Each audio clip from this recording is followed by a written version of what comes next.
Hello and welcome to the stream and number 44 of the Digital Homicides Streamcast with Lothar and me.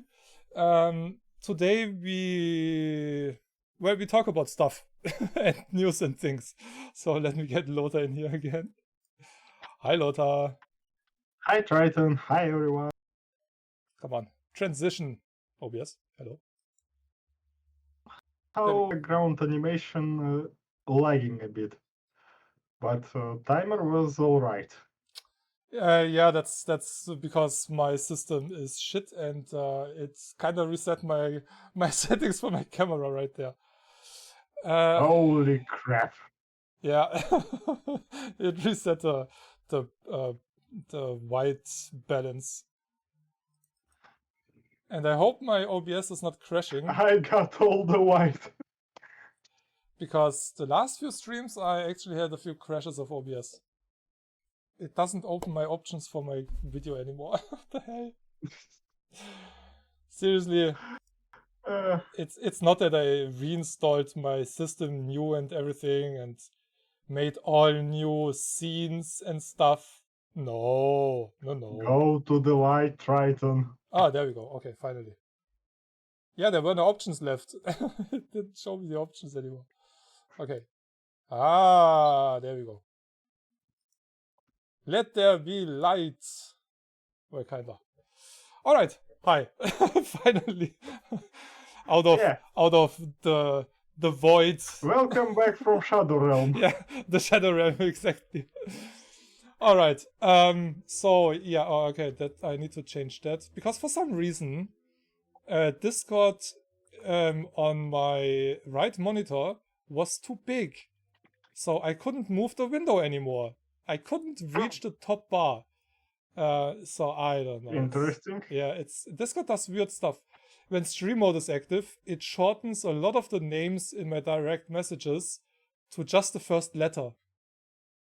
I realized it is linked to stream mode because normally stream mode starts when you play a game or something. And I turned it off and finally I could see the full names again because I was like, who is that? I had to click on everybody where I didn't recognize the avatar right away. So, I don't know. Weird shit's happening. That's happening, specifically when people keep changing their avatars and names. Wow, you were frozen there for a moment. What the hell? Seriously? I don't know. Slapjank. Wow. Okay, that's weird. That wasn't like that before. Normally, I can minimize Discord without any issues and see OBS and everything.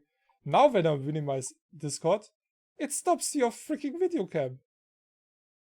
I think that's normal for this Discord. They're doing that for a long time, as far as I know. Wait, can I do it like this? Yeah, okay, that should work. Okay, I just clicked on OBS and made that the front window. All right. Yeah, my system should be fine now. Well, fingers crossed. Kinda. Ah, so weird. Yeah, I'm gonna buy a new PC this year. Yeah. I'm gonna buy a new PC this year, hopefully. So that should fix stuff because my game PC becomes my stream PC and my stream PC, I don't know, goes to the basement. It wants to die. At this point, yeah, kinda. Okay, in other news, Ratchet & Clank comes out in a week, which is kind of fast. And another thing that I just saw yesterday, now I have to remember the name of the game. Well, about Ratchet and Clank, I'm not really. I'm not looking forward to it. Specifically, I know what gameplay is. I know what story is, and it's like unwanted child, basically. Your unwanted child or in general? No, Ratchet and Clank, new one. Yeah, I know. Yeah, but why? Uh, Try to minimize the window Which one? from that side. Oh, why is that showing? Wait. Nobody can see my bear. Yeah, but why did it show up? I don't know. Maybe it got like this because you moved me around in Discord. No, not really, because I have your window and my window cut from all the sides that are not important or show something like the background. Because I don't want to show what's behind me. But yeah, didn't see that. I don't know. At Anyway, least I noticed. Uh, let me go on the page here, Ratchet here. So yeah, what's your problem with it? the game seems like it's trying to play with idea of dimensional traveling, but at the same time, it's so obscene that oh, it's really low poly. It's so obscene. It's so non. Basically, no. How should I put it? It's working bad. They basically gender swapped versions of Ratchet and Clank in new dimension, but the main villain he basically the same idiot, but somehow succeed. And keyword somehow. Yeah, that doesn't really help me. That's really hard to explain without going into some particular moments and specific. But what I can say for sure, but checkpoints. Yeah, I'm that's well, since they release it on PC now as a port, they might actually fix stuff like that from the PlayStation version. looking at God of War and Spider-Man. I doubt it. And yeah, I'm using really bad examples because God of War and Spider-Man not that bad ports, but the main point is I don't know if they actually changed the checkpoints a lot in those games, but they seems like they should be at the places where they are. Yeah, well, in God of War, most checkpoints were pretty close to where you went down before a boss fight or before a group fight or something like that. I don't Yeah, remember that I was really annoyed by the checkpoints in God of War, and I am sometimes really annoyed when you have to. I was annoyed at least twice specifically because some fights don't have mid-fight checkpoints. Mm. And those fights can be long, specifically on the hardest difficulty. Yeah, that's sometimes bad when you have a boss fight with 3 phases or whatnot. And yeah, I had that problem with uh God, what was his name? Hi-Fi Rush with the last boss. The last boss I still didn't finish the game and the last boss because I tried it 2 or 3 times and that guy has like 4 phases or so. And when I remember right, I think it only puts a checkpoint after the first phase or so. Mm. And I'm really shit in that fight because it uses the one mechanic that I'm not really too good in that game, and the only mechanic that I don't enjoy. The rest of the game is absolutely perfect. But it's the Oh yeah, I do like gimmicky fights. And it's the beat mechanic. It's the beat mechanic in the game. And I'm really not good in beat games where you have to hit the right button at the right note. Even though I know exactly where every button is, but for some reason my brain is not linked for stuff like that. Beat Saber is the only rhythm-based game that I actually can really play. I never played Guitar Hero, never will touch it, and in other beat games, that's always my issue. I played Project Diva, so I prepared for stuff like that. Yeah, I play stuff like that, but and I played stuff like that, like Just Dance and stuff back in the day when I was working for and with Nintendo. I mean, I had to promote this stuff and know how games are played, because I could sell you a game even without a way to show you. So, but I knew pretty much every game that was out on the Wii. If I liked it or not, that was not the problem, or not the discussion, because I had to. It was my job. So I played Pokemon, but never in private. Only in the store, for example. I have several Pokemon that you can only get in one of those special stores. So I have some really limited ones. Anybody want some? But yeah, I never played Pokemon really. I know a bit about it, but anyway. Yeah, Ratchet and Clank, I'm waiting for reviews and stuff. I mean, yeah, right, it came out 3 days ago. There are reviews. It also came out on PlayStation 5 like, I don't know, half a year ago, something like that. Yeah, I think a year ago. It was supposed to be one of the starting titles, wasn't it? I mean, they promoted the game and the capabilities of the PlayStation 5 with Ratchet and Clank. When most games had well-rendered gameplay or not finished gameplay, they actually showed an alpha or beta version which looked really, really far into progress already. And they used it as main reason to sell the fast SSD with all the massive fights and stuff. June 11 to 2021. Okay. So 2 years.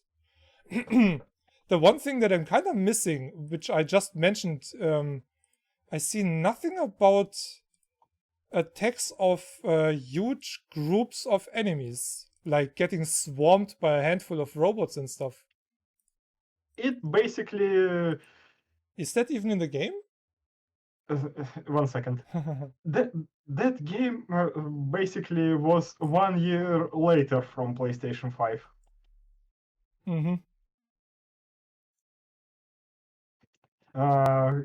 Huge groups of enemies. Well, this game have an arena. That as far as I know. But big group fights, well, yeah, in a way, but not in. I'd say that it's like in a way of, how should I put it? It was like the scene I remember was like there were like, I don't know, 20, 30 small enemies, like one-hit enemies, and they kind of kept surrounding you and swarming you, kind of. There was a game on the original Xbox. What was the name? I have it, but I don't have the disc anywhere near. It was also a game where you had huge groups of like goblins and ogres and stuff attack you, and was the graphics, the art style was relatively round characters. You know, it was a bit. It looked pretty organic. God, what was that name? Something with K. Yeah. Anyway, I don't see anything about that in here. You can see it in the picture a little bit, where you have a handful of enemies running at both. Oh yeah, that's a good description. Yeah, you can see a handful group of enemies that going to be respawn from time to time, basically wave based. Yeah. It's not like just big giant swarm of enemies. It's going to be well. So a bit like When I'm saying a big giant horde of enemies, I'm not meaning like in Serious Sam or in Painkiller. I'm basically talking about something like Murder Closet in Doom. okay. But yeah, you can see a handful of enemies and maybe one or two big enemies at any point of the fighting of the fighting area. Okay, what do we have here? Started game, had no dialogue, volume, even when verifying, refunded, okay. It runs terribly on PC. Yeah, well, what system do you have?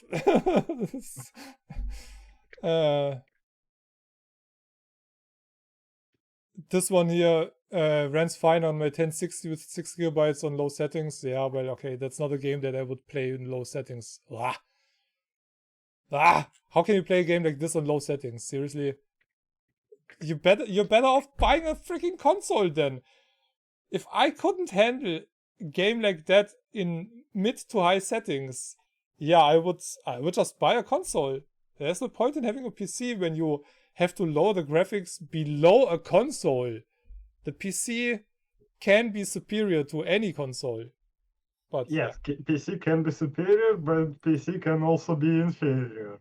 Okay, and, I mean the maximum system that you need for recommended settings, so normally the highest settings, is a 2060. That's not a lot.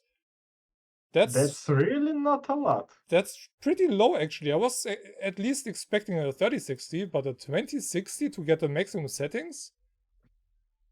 That sounds like really not a lot. Nah, because the PlayStation has kinda the power of a 1060 to 2060, I think. I'm not sure exactly, but something around that. So yeah, and 16 gigabyte RAM is also, I mean, in a gaming and PC. The 30th series already was on the market. So that's not really, those requirements are not really too high. And for the low settings or low mid settings, 960 and 8 gigabyte of RAM is also not really too bad. 75 gigabytes of RAM is fine. Installed on an SSD. Yeah. It doesn't even need the special there is a special way to transfer and communicate between the system and the NVMe disk if you have one. Forspoken was the first, and I think it's the only game on PC that needs that. So you have to install it on your C drive basically. Well, let's not speak about that game. Yeah, well, that somehow got a DLC. But the thing is, on the PlayStation, they basically said Ratchet & Clank needs the PlayStation SSD system, which is really fast, but just uses a regular PC SSD basically. But yeah, that new storage, what is it? Something storage. I don't know. Description. But yeah, right. But I was expecting that this game actually will need it. But okay, it uses DLSS 3, FSR 2, also the Intel one. Because who cares for the Intel GPU? Seriously, Insomniac. Some people bought it. Who? What? Some people actually bought that Intel GPU knowing that it's going to suck. Well, the thing is, the ray tracing capabilities and performance of the Intel cards is much better than any AMD card as far as I know from tests. So they blew AMD with the ray tracing part. They blew AMD with ray tracing, but AMD is still winning in cost to performance and in better optimization. Okay, let's see. It supports what? 48 to 9?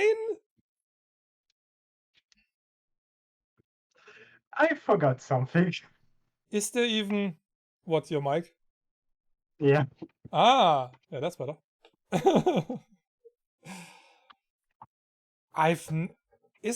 Okay, wait. 32 by 9 is 3 1080p monitors next to each other. 48 by 9. What is that? Like, is there one monitor that is even that wide? I know there are monitors 32 by 9, but 48? The fuck is that shit? Can you hear me? Yeah, I can hear you. Okay. I almost forget about that thing. Yeah, well, we only do this once a month, so it's not like it's a regular thing that you need every day or so. Yeah, but I still remember about that light. Hey, yay! Yeah, I mean that's important. Okay, Yeah, so we have unlocked frame rates, ray trace reflections, ray trace shadows. It basically uses all the new tech. The one thing that would really interest me when it comes to Sony is the controller with the triggers. It's supported out of the box for this game, which is kind of obvious because it comes from Sony. So, but yeah, I mean, I'm kind of wondering if all this stuff is new or was it on PlayStation 5? wait a second. Gameplay that I saw was not like this at all. No fancy reflections, no fancy light, no fancy water. Well, we will see. But why the frick is Steam unreadable on my end? The heck? I told you like half an hour ago that it's really blurry.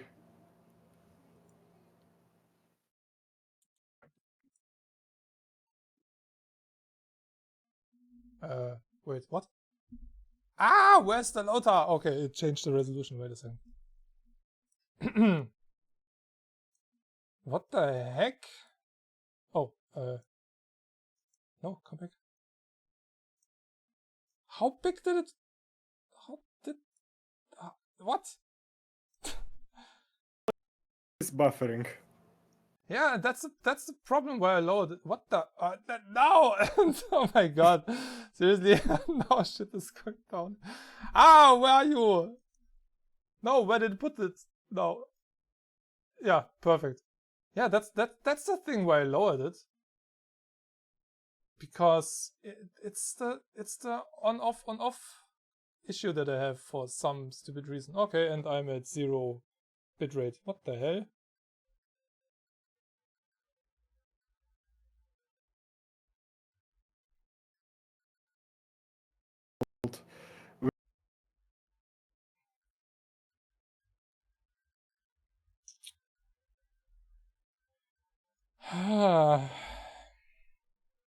Okay, that looks better, but okay, now it does it again. I don't know why it does that.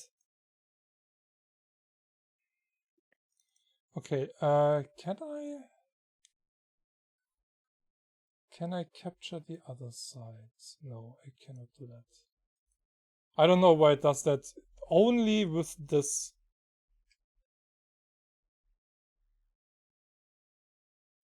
Wait, there's a function. It's experimental. Disable buffering. Let's see if that works. I'm still at 900 bitrate. What the hell? Hello, what is going on? Why is that happening now? Hey, buffering is gone. Yeah, it doesn't reload. No, it doesn't reload. Yeah, I'm running at 100% CPU.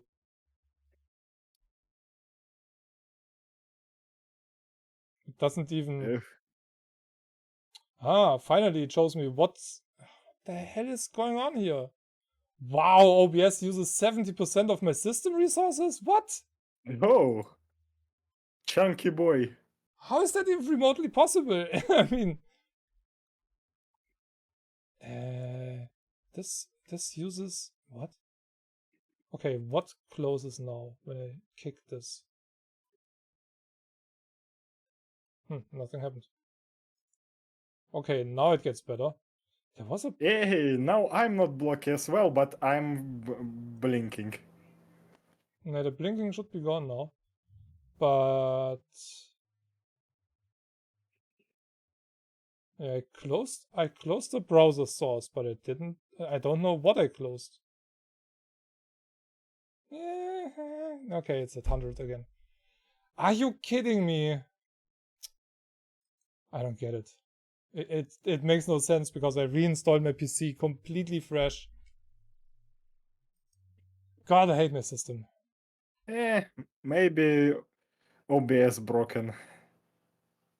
Yeah, it's my system, that's the problem. I don't understand how a 4 gigahertz FX 4-core CPU cannot handle my fucking system. I don't get it. Yeah, OBS is not going down. The OBS is at 50%. It takes half of everything of my system. The only thing I have left is 40% of my RAM. But that's about it. CPU, okay, now it goes down. Is that... Hey, now crap? now flickering also gone. I have no flickering on my end. Well, I seen it on the stream. You didn't flicker once on my end.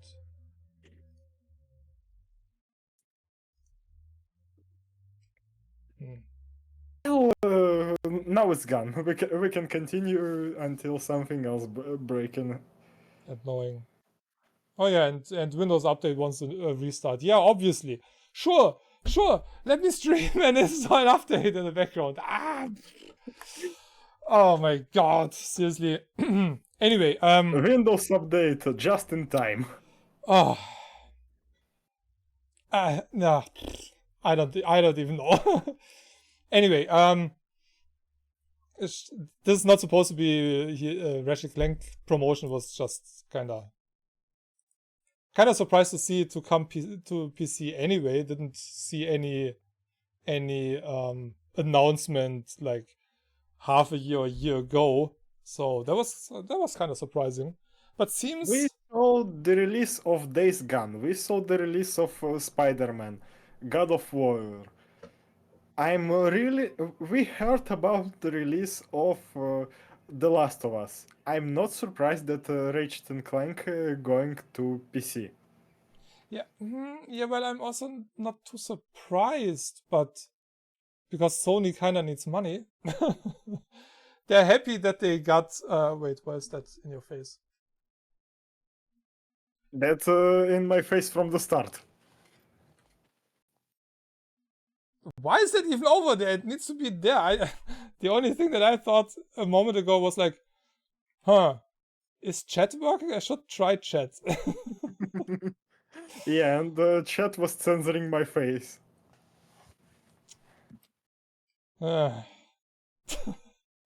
Professional stream. It's the first stream ever, so bear with us. We never did this before. Yeah, we're only doing it like for... like over 4 years. Yeah. Oh my Just god. barely started. Yeah, I know a channel where you can type exclamation mark first and it says something like that. Yeah, sorry, this is I think it was continuous first stream. Don't mind issues or something like that. It's kind of funny. She's partner like for 5 or 6 years. So did you remember the game that you want to talk about? No, I tried remembering again. It used to be a really nice RPG where you have like an isometric view, you can zoom in and out. It's kind of block based. You don't really well, sometimes you see those blocks. It has a lot of puzzle stuff in it where you have to move things and I think it starts with an O. Dang it! Wait, I have it somewhere in my. Let me turn this here off. Okay, I have it somewhere in my activity.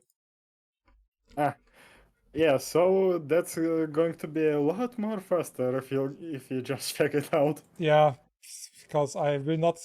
When I see the name, I will be like, ah, yeah, right, that's the name. Yeah, I bet that I'm going to be like, what the heck, that the name? I was really surprised that game comes out in a few days. I didn't even know the. Yeah, like I said, it starts with an O, and I just did not remember it at all. Oceanhorn! That game? Yeah, exactly, that was my reaction. I was like, wait, that gets a sequel? What? How? When? What? What? I forgot that the first game was a thing. Yeah, the first thing was a thing. Oh, the first game was a thing, and it was pretty cool. And what I actually liked about it was the fact that you had that kind of block-based design to it, where you exactly knew, okay, that's one step, one jump, one push, whatever. And Well, now, basically like classic Tomb Raider games. yeah, kinda. And now, I mean, you can still kinda see that it's Oceanhorn, but grown-up character, and now it basically only has the art style to it. The rest is just your typical action RPG.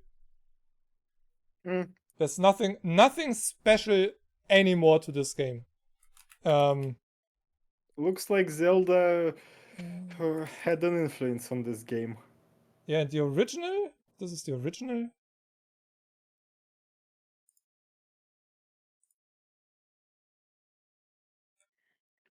The original had small areas, and like I said, it was all. Oh, it's so cute. Yeah, it looks nice. I like the way that you're a little bit bigger than the world, kind of more comic-y style, and that I'd say it's more like chibi style. yeah, or cheap, yeah. It was a nice game to play. I really enjoyed it. I have like 12 hours in it, but then I got stuck at one point and I didn't know where to go. The game was a bit unclear with a few directions and stuff. But yeah, it had that, I don't know, old school dungeon crawler style to it. And now it just has the art style and the coloring a bit to it. The rest is just a typical generic action RPG. There's nothing special to it anymore. Looks like the previous one was inspired by Zelda on DS, and this one inspired by modern Zelda. Yeah, maybe, but it basically gave up everything that it had to it in originality. Now it might be a good game, but if you know the first one, I don't know. It's kind of weird. I mean, it looks cool. Don't get me wrong. It looks you nice. can see that developer flexed their art muscles. Yeah, definitely. I mean, it looks really good. I like the style. I like everything about the game. It looks nice, but being a follow-up of what we had before, it's kinda, I don't know. It gave up its specialty, in my opinion. I still will see to get it and play it, but I don't know. It's weird to explain. Yeah, I get the feeling. When you expected one thing and when you saw the thing, it's a bit like, that's not what I expected. Yeah. So, somebody posted something like that about a game. I don't remember what it was. But it was also like that. Yeah, I expected something, but this is not what I expected. Yeah, we were talking about Alone in the Dark. Oh. They translated the name in Russian. Yeah. You know, that's a bit confusing because I tried to look for ocean horn in Latin and it was like, no, it's ocean horn in Russian. Okay. Interesting. That's not what I expected at all. Yeah, Steam sometimes, huh? Okay, so the thing with Alone in the Dark, the last few games were not good games. Starting with Alone in the Dark 3. Yeah, Alone in the Dark is one of the really, really old game series. Started like 25 years ago or something. I think the first Yeah. one was somewhere mid-90s or so. I think 92 or 93. It might be as old as me. No, I think it came out after Seventh Guest. Yeah, I think it came out after 7 Guest. And that was around 92. 92! Did it come out 92? Yeah, this game is old as me. Oh, okay. Funny. 92, really. Huh. I have my spiritual animal. Yeah, it was one of the first games that I played back in the day. Let me see, do I find... Oh, that white screen in your face, like... Yeah, right? Hardcore. Yeah, Yeah. let's get rid of that. So yeah, Alone in the Dark had a few games, but some of them were just not good. Second part was meh. The third part was really not good. For Alone in the Dark 4, the new Nightmare, the one on PS1, was just generic Resident Evil clone. Then was first remake in 2006 or 2008. The one that was made like episodes of the show. That was a style at the time, like Alan Wake and stuff like that. Then it was Alone in the Dark Elimination, and now this one. So we basically had two franchise killers. This is kind of scene that I still remember from playing. God, I hated that game back then. Yeah, it's really trial and error. And why this game have Alone in the Dark 1 in the title?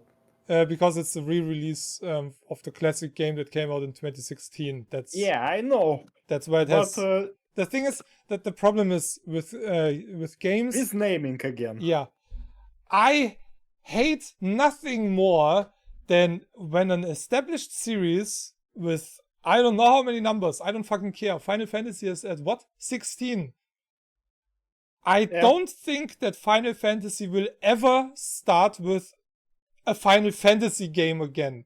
They just name it 38 or 150, whatever number of Final Fantasy game it will get a number because it is Final Fantasy. Yeah, and it can be like all over the place, like Final Fantasy Type 0, Final Fantasy Tactics Advance that not related to Final Fantasy Tactics. Yeah, and 13 1 and 13 2 or whatever that was. And 10 1 and 10 2. Okay, but still, they still kinda keep their numbering and they don't name one game Final Fantasy to reboot all the shit again. Because a game basically every game is the game in its own universe. Yeah. So they added We have exceptions. They added the one to it, I guess, because the new one is just called Alone in the Dark again, because why not? Yeah, we already had this one is Alone in the Dark 2008. Like that. Fourth in the we have 3 Alone in the Dark games now. Basically, they just added the year here, which is fine, which I really hate with What was the other game? System Shock. The new System Shock. Mhm. It is in the database of Twitch as System Shock and as System Shock. You cannot stream under the new System Shock. It's impossible. You have like 3 or 4 viewers in that category. However, that one streamer with the 3 viewers got into that category. It's impossible. If I try to choose it, it will put me in the old original System Shock category. System broken. If they have to start with the regular name of the very first game, they either need to add the year to the original or to the new one. Like they did with Doom. Preferably to the new one. Doom 2016. You know, that's the new one. Okay. The next one was Doom Eternal. Fine with me. Why not name this Alone in the Dark something like Alone in the Dark, A New Beginning? Or whatever. Because we had a new nightmare. Yeah, I mean, it's... Yeah, okay, yeah, we had a new nightmare. Yeah, so what? But basically, they thought that it's going to be like, now we're going to do the move that never done before that. We're gonna add a original title to the new game. Yeah, so one thing that really annoyed me lately, Mortal Kombat 1. Mortal Kombat. Everybody was like, okay, we had 11, we had X, then we had 11. Wait, where's 12? Why did you forget a number? It's, hey, you missed the 2 on it. Guys, why is that only 1? It makes no fucking sense. Yes, because Mortal Kombat 9 already was a reboot.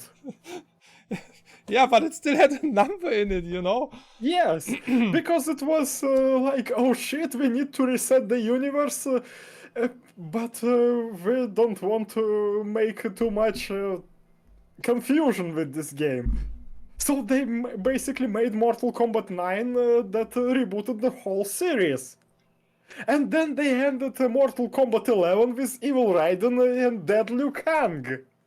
The thing for me with a game like Mortal Kombat, are there really people who care about the story when you play it in single player mode? Does any... Maybe. I'd say maybe, because we can't be like, nobody cares and... Yeah, but the problem with original story mode, you pick whatever fighter you want and you finish the tournament.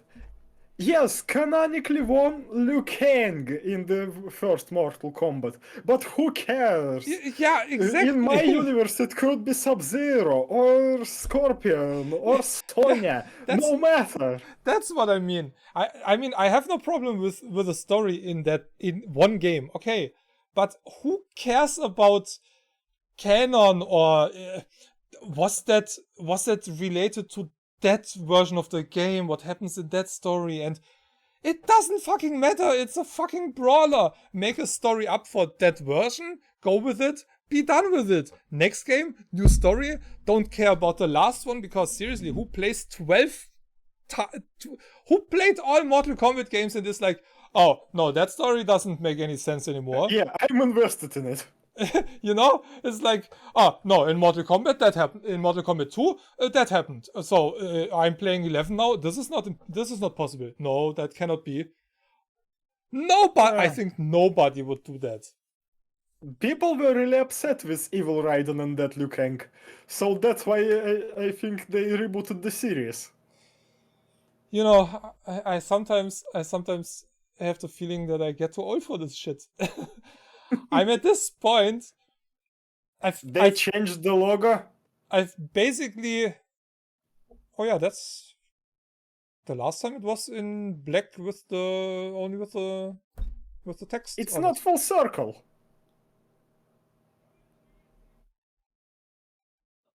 Yes, I'm annoyed with that. Was that closed in the past? In this one, I don't know, but it's supposed to.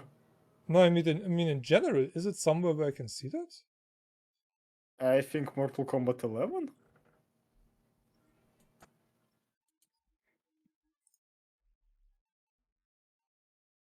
I couldn't tell you if it was a closed circle or not. Yeah, it was. It was? Yeah. Let me grab one and send you. Yeah, wait, I can just look it up. Yeah. Or that. Oh yeah, you're right. Huh. That's interesting. Wait, let me put that in the middle here. That's interesting. Yeah, this is the original one. Why? To make Why it they did? Why they flattened it and made it like a bit modern? Let's put it like that. yeah, Generously. they modernized it and they kinda,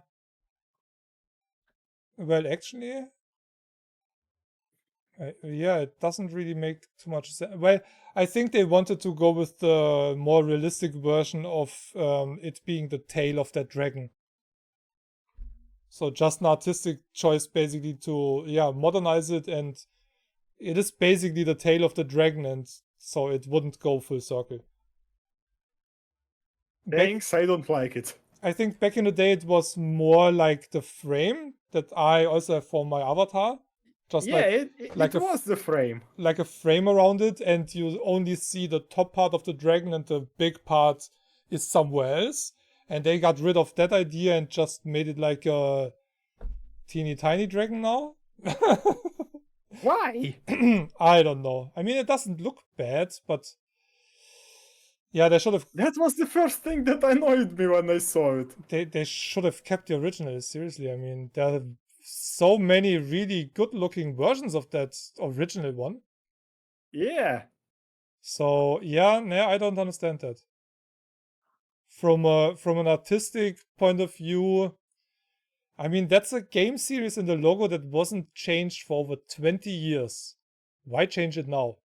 We also have GTA written in the same font. Doom written in the same font. Yeah, sometimes I don't understand it. I mean, it's the same with Bandai Namco. I mean, Oh yeah, new logo. Taken. The original one, I mean, yeah, might have been old, but It worked. well known, even from far away. Without being able to read the Bandai Namco, you knew it was Bandai Namco. Now you see it and it's like, couldn't be more generic than that. Seriously. A logo like that, I made logos for a living. I mean, that logo would be nice for a new telecommunication company, or for like Chat GPT, something like that. That's related to, well, it looks like a speech bubble, right? Yes. So I would associate it with something like that, like a comic company, like I said, a communication company, something like that. But it doesn't have a face anymore. They completely lost their freaking face with that. In my opinion, the new logo doesn't work at all. Yeah, sure, it looks modernized, but it doesn't look good at all. There's not one version of that logo that I like. And if they changed it, they at least had to go with just that. So it at least has the names below it. This works better for me, but I also would have at least it have some sort of recognition like the old one. Yeah, but the thing is, they changed everything. They didn't keep the font, they didn't keep the colors, they didn't keep the form.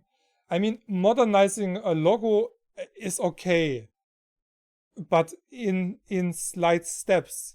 We have a company here, a car company, Opel, and I saw something about their upcoming new logo, and then I saw their logo change over the years.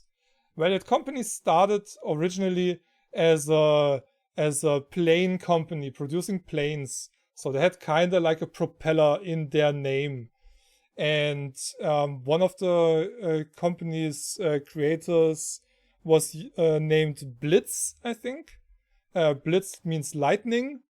So over the years, it became a circle with a stylized lightning bolt in between, basically. A bit like the Flash logo that you know. You know, that Flash sign. And they kept it over the years, but slightly adapted, slightly changed it, and made it new. And the new one is not one lightning strike together anymore. It's the top and the lower part with a gap in between.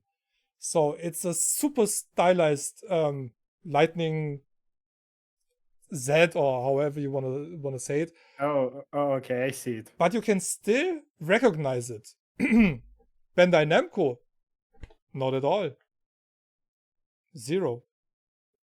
I mean, a company like Coca-Cola, Mercedes-Benz, they will never completely change it from what it is, because, well, you cannot give up your face. It's your face out in the open, and now Bandai Namco is just a company. It's this one. The old one gave me old school 60s, 70s vibes, and the golden age of gaming in the 80s when it all started and everything. And okay, I'm old. I like that logo. Sorry. But that logo works for me. So yeah. We kind of went off topic, but we don't really have a topic, so Yes. So kind of what's the point? jumping from shit to shit, that's what we do. But that's also we will have a shorter stream today, I think. Yeah, we'll see. We always think like that. Yeah, true. But yeah, that's some stuff. I mean, I don't know. For some things, I might get too old. I have seen it all. I've seen every game at least twice or three times at this point, from all the reboots, remasters, remakes, what the fuck. So I'm really happy when I see games that do something new, because I played thousands of games in my life on tons of systems, on almost every system that was out, and please surprise me with something, but not with shit like let's rename a game completely and let's get rid of numbers and confuse everybody, because well, sometimes old fans never existed. Yeah, exactly. Because if I want to look up a game like System Shock, the original, but it only shows me the new game, the fuck? How do I find the old one? If you don't know the time of release, the release year or something. But yeah, the new logo is kind of weird. I don't know. And what if you, for some bizarre reason, looking for the first reboot, basically for 2008? You might see like Alone in the Dark, first game, 1992. Okay, Alone in the Dark, the date, 2023. Okay, I want to find different Alone in the Dark that I might not remember the age. Mm-hmm. Yeah, that's the thing. If you know a game, but you cannot find it because the release year is missing, but you have 3 different versions of the game which have the same name. It doesn't make any fucking sense. Only in gaming, seriously.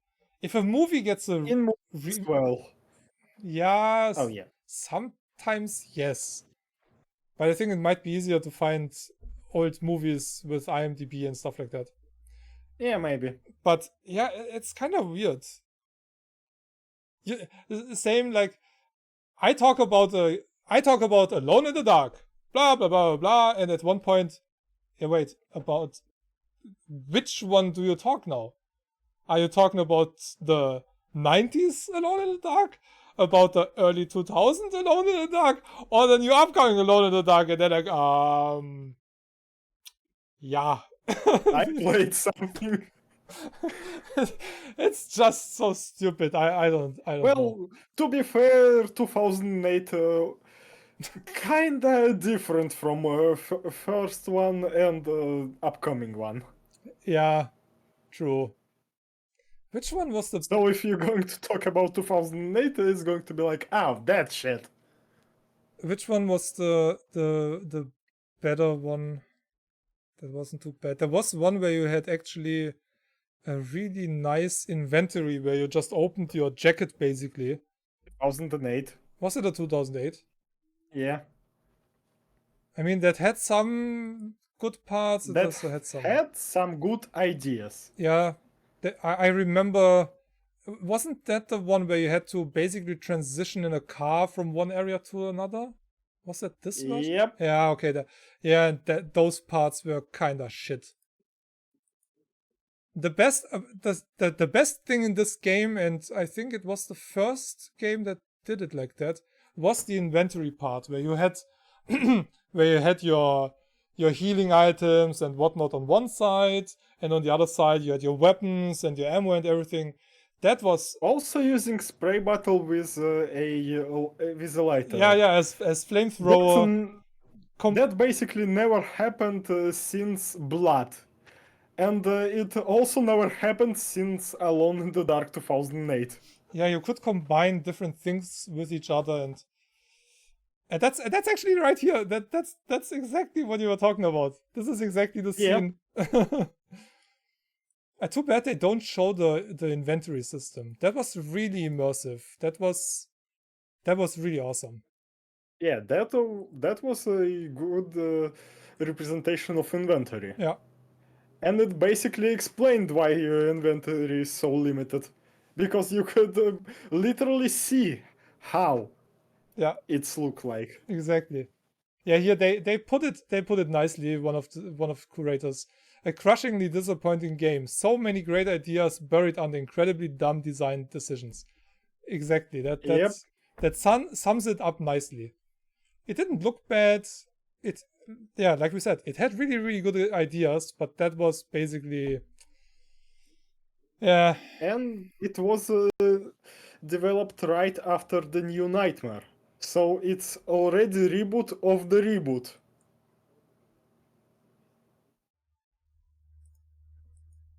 Yeah, it's so confusing with all reboot bullshit and remaster, remake, whatnot, and for fuck's sake.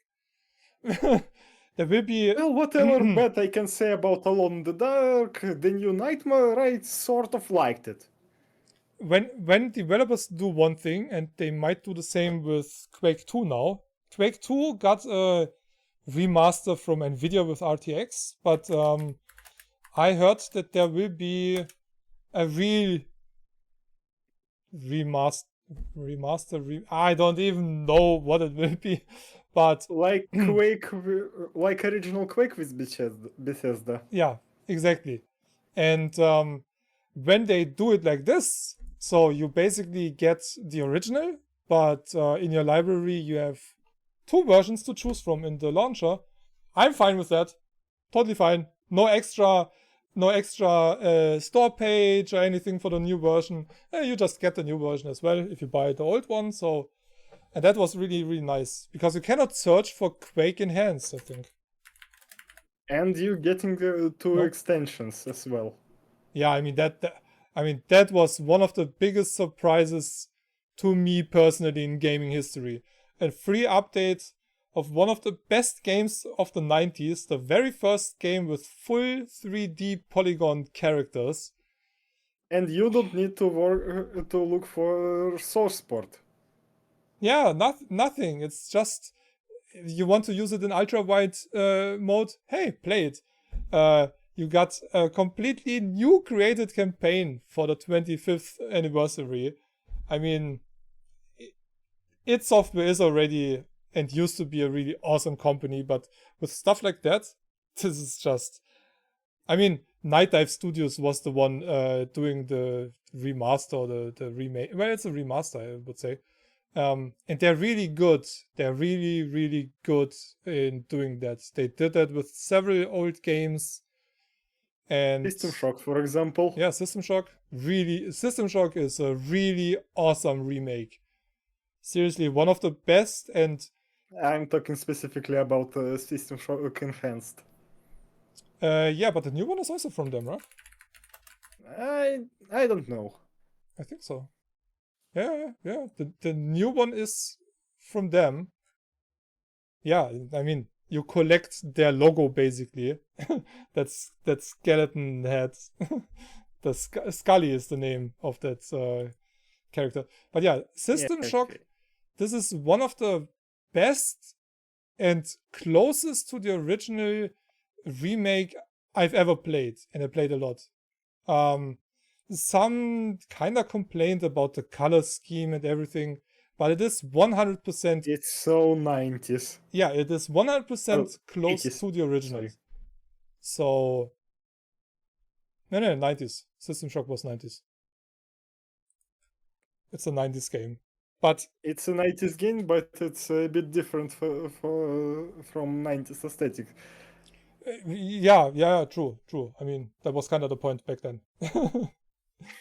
But it's not your well, you have dark areas and stuff, but it's not like your modern space game where everything is dirty and dark and I don't know. So It's basically opposite of Dead Space. yeah, pretty much. The same feeling but different look. It looks brighter. It doesn't. Everything wants to kill you. It doesn't make it less creepier. Yeah, nope. So yeah, this is really an epic, one of the best, if not the best and closest to the original remake that I ever played. So, but they also did a great job with the enhanced edition. I mean, the enhanced edition. Yeah, I played enhanced. That's definitely great. If you never played the original, you get 100% the feeling of the original, but with modernized controls and everything. Yes, and without a problem like how do I make this game run on a modern system? Yeah, that's another thing.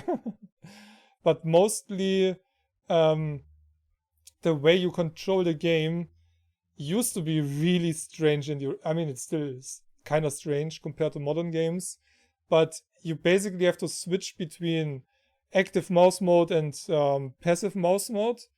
When you have active mouse mode, you can click in all your HUD and you have a lot of stuff where you can click on it, but then the game doesn't pause or anything, so it's all real time. If an enemy attacks you, you have to switch back to that other mode again, and you still have that in a new one.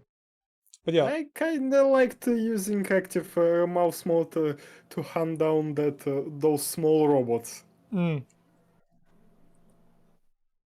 But yeah, in System Shock, the new one, from what I read, because I never really finished the first one, the placement of items and puzzle switches and everything is identical to the original.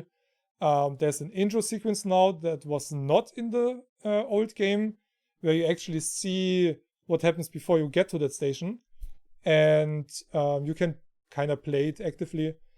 But yeah, the position and everything, I remembered everything from not everything, but key codes and all that stuff from the first few areas. I still remembered. Then I found the document. Yeah, it's still 472 is. I think 472 is the first key code that you need. So I could open that door before I found that information actually. But yeah, I'm kind of stuck in the new one. I have to play one of those cyberspace areas, and it's super hard. The cyberspace areas in the remake are really hardcore. They were already I don't know about in the new version, but even in enhanced version of System Shock, those cyberspaces are really hard to look at. Yeah, they're pretty tricky to play, and now they're smoother to play, but still, holy shit. And there's one area where some of those cyberspace areas are mandatory, so you have to do them. I think 3 are optional or so. But the one I'm at the moment is 100% mandatory. If I don't finish that, there is absolutely no way for me to progress in the game anymore. And yeah, I tried that offline a few times and I didn't get past it. it's bigger than the other cyberspace areas. It has bigger rooms with a lot of hardcore enemies, small enemies, and bigger enemies. It's just crazy. And I think I played the fighting I play on normal or so. So if I would play that on hard, and there's no way to change that. Once you set your difficulty and start the game, you're stuck with it. Oh, old school. Yeah, 100% old school. And you have, I think, 4 areas where you can change the difficulty, like in the fights, the puzzles, I think also the exploration, and the drop rate or something. I don't know, but you can make yourself a hardcore action game with puzzles and everything on easy, but fights on hard. Or you want to have mostly puzzles, then you put the fights on easy and the rest on hard.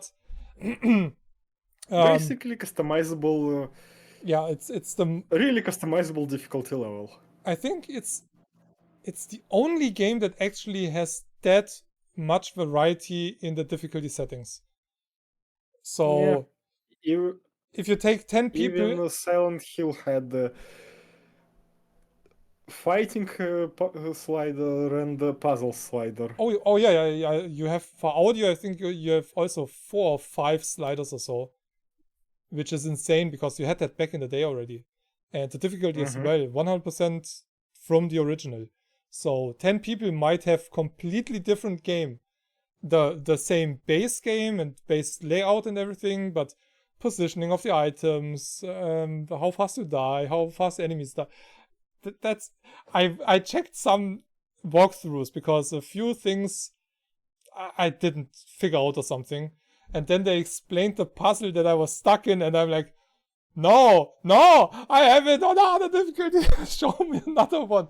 Checked another walkthrough, different setting, still not my setting. So I saw the puzzle, and in some puzzles you have to connect lines with each other. And you can directly see from the screenshots that a few items look different. And then you know, okay, fuck.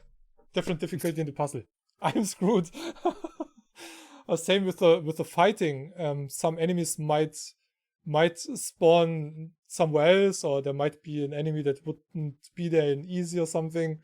And then you read a walkthrough, and if you don't know exactly the settings of that walkthrough, it might be like you said it. It might not be. Some might go normal and everything, so it's just normal setting, or put all sliders. I have every slider individually on a different setting, I think. So yeah, but with the fights, I'm screwed. And there's one puzzle in it, and I'm not sure if the game is kinda glitched or bugged in that area. You have to when you get to that puzzle the first time, you see a chess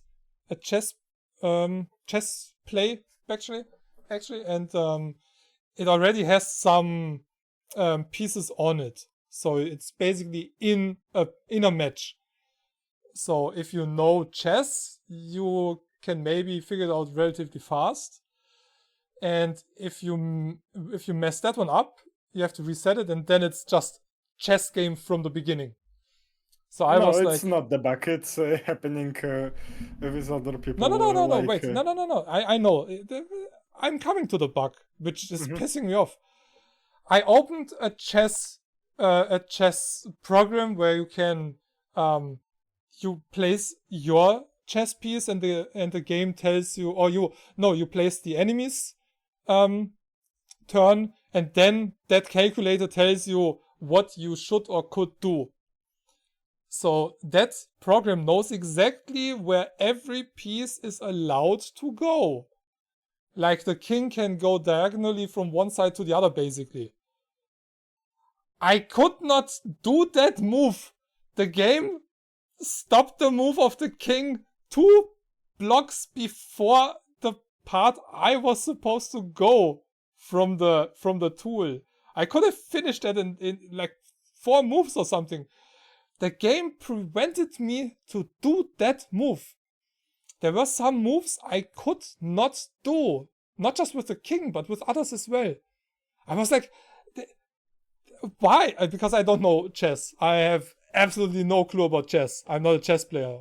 I learned it like 35 years ago or something, and it was not my game, so I know nothing about chess. But if a chess tool that is used by professionals as well to learn and whatnot, it knows what's going on, you know. The game is like, fuck you, I don't care. Nope, I don't allow you that move.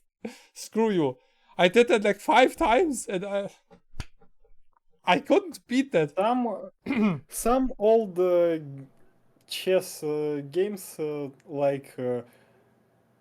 I think that wasn't Chess Master, but something like that on NES might not have a king moving diagonally. There are some computer chess that not allowing king to move diagonally. Well, no, I could move it diagonally, but not far enough. Only halfway, basically. I couldn't get to where I was supposed to go, because where the game kinda ended that move, my king would have just be gone.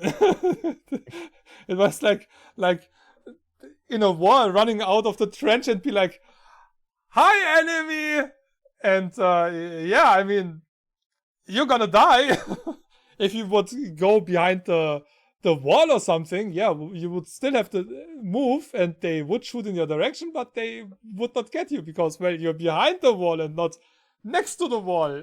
So, yeah, the game was like, no, fuck you. But yeah, that might be the point, that they use old chess routines that are limited because, well, it was limited back. Was that puzzle even in the original? I don't know if that was in the original.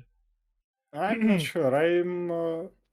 I'm not that deep in Enhanced Edition, but I played it in Extens. But saying that you play the old game in Extens, it might be like you either just barely scraped the surface or you almost beat it.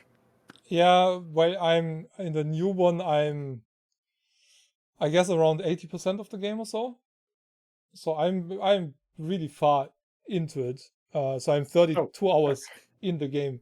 The original, I'm like 12 hours in and three floors in.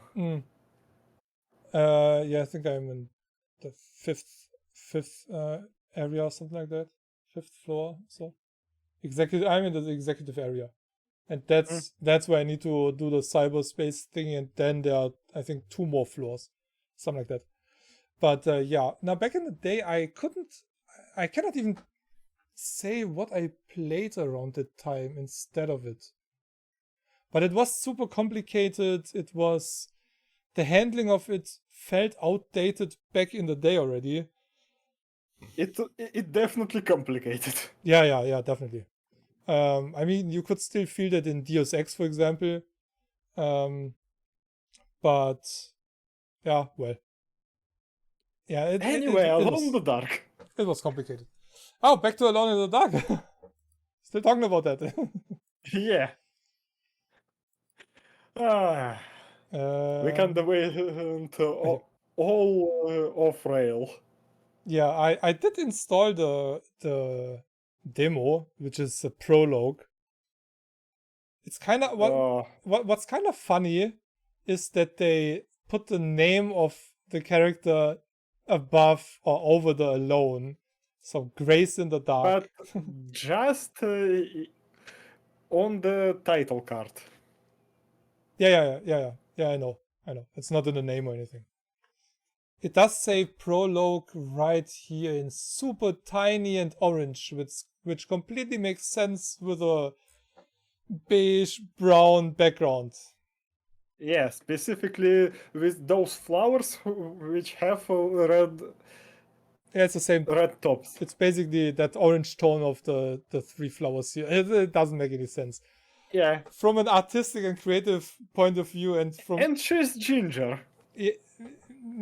Yeah, maybe that was the reason they chose it. But use a white outline or something like that. for somebody who, I mean, the grace over the alone is also, yeah. I didn't see that grace before I started that demo. Oh, really? Yeah, no, I read it here a little bit. What's it about? And then I scrolled up again, and then I saw that red, and I was like, "Oh, cool! Grace in the dark. That's a nice idea." But yeah, from somebody who made logos and fonts and stuff for a living, this is bullshit. This is bullshit. This is first year learning fail, and then you get a clap on your hands, and you're not gonna use the same fucking color Yeah. on a fucking dark background. It's like using 80% black on 100% black. Yeah, good luck. You'll show that to the teacher and he'll be like, stop it, get Yeah. some help. It's an F. Do it again. Back to the drawing board is what you say in design. Back to the drawing board. That's nothing. Well, Nope. we can spend some time playing that demo with live reaction. I beat the demo. It's so complicated. It's so lengthy. God damn it. Oh, well, I mean, I have it installed for a reason, so I wasn't really planning to play it or anything, but Hey, you can play it and see why I'm a bit pissed off with this. okay, I have to do some replacing here. Nope, that's the wrong Yeah, one. at least turn me off and not put me under the table. Okay, and that needs to go here somewhere. I should, nope, that's the wrong one. That's me. I should be more here, a bit smaller, because Yeah, just turn me off. There's a lot of white in my borders. Where is the Lota? The Lota is here. Boing. Okay,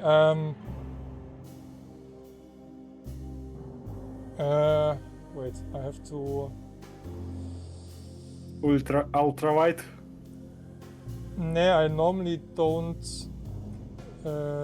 stream like that. I don't stream with NDI anymore, so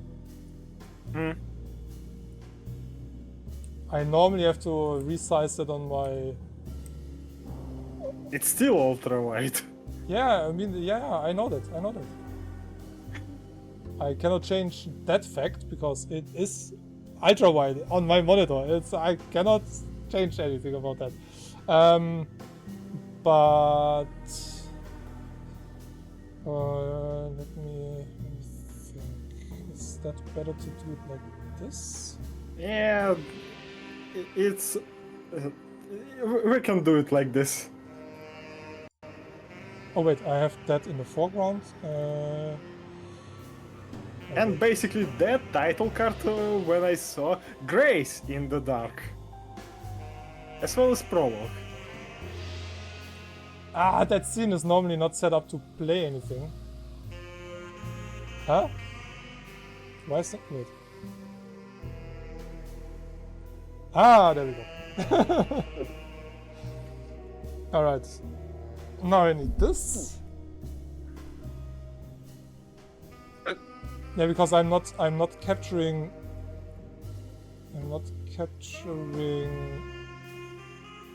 my display now. I capture it directly from the capture card, which makes slightly more sense.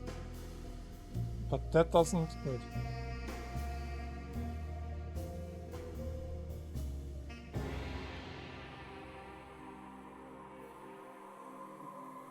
Let me check if this game have German voiceover. Why should I play it in German? No, basically, should you change it or can we be like with German text and English audio? Yeah, audio in English. I never play games in German. Never. If I don't have to because of my job or anything, I hate to play in German. Don't ask me why, but it's just, I don't like it. Hello?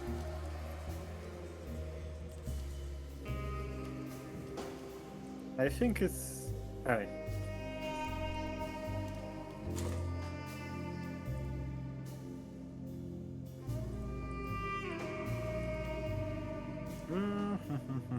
Yeah, I'm switching to regular 1080p.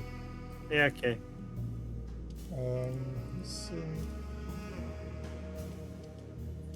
Oh, everything is set to Epic already? Okay. Yeah, it was on Epic on my end as well.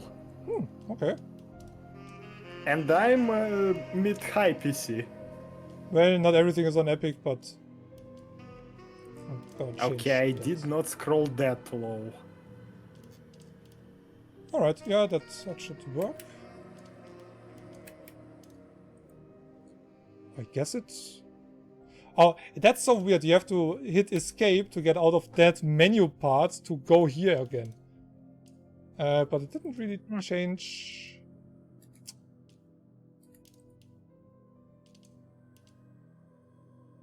Hello? Maybe in gameplay. Huh. That's weird. Okay. Text. Whoa, what? What? In audio? Are you serious? In audio? Yeah, Really? that's where I normally look for that. Okay, thank you. So yeah, okay, I have to click on the right arrow now to get to the left. Holy shit. I will never, I don't know, I will never understand why basically every single game has a different way to order languages. In my world, E comes after D. What I think they should give us is open up list that open up. Yeah, Basically, you're pressing a the pull-down menu. arrow. Yeah. Yeah, exactly. We'll see all the options and we click what we want to see. Exactly that. Use your soundboard with the claps.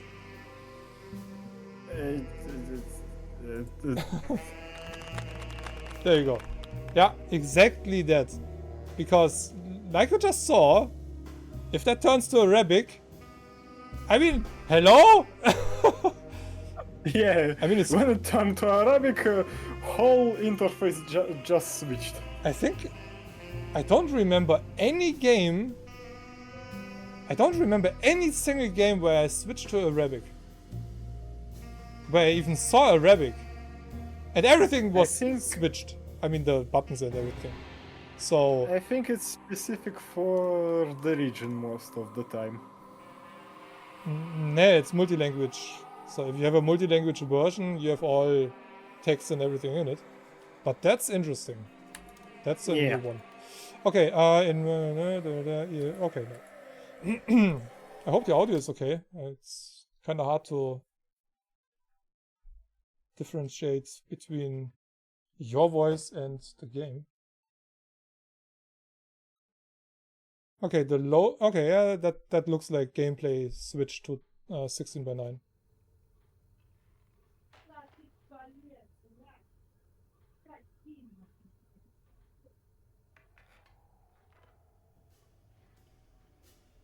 Whoa, the reloading of textures. The fuck?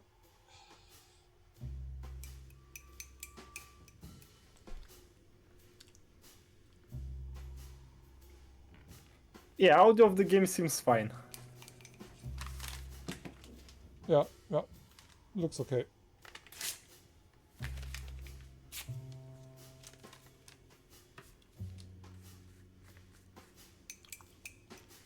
I didn't see. Did it show the engine? But that might be No, Unreal. it didn't.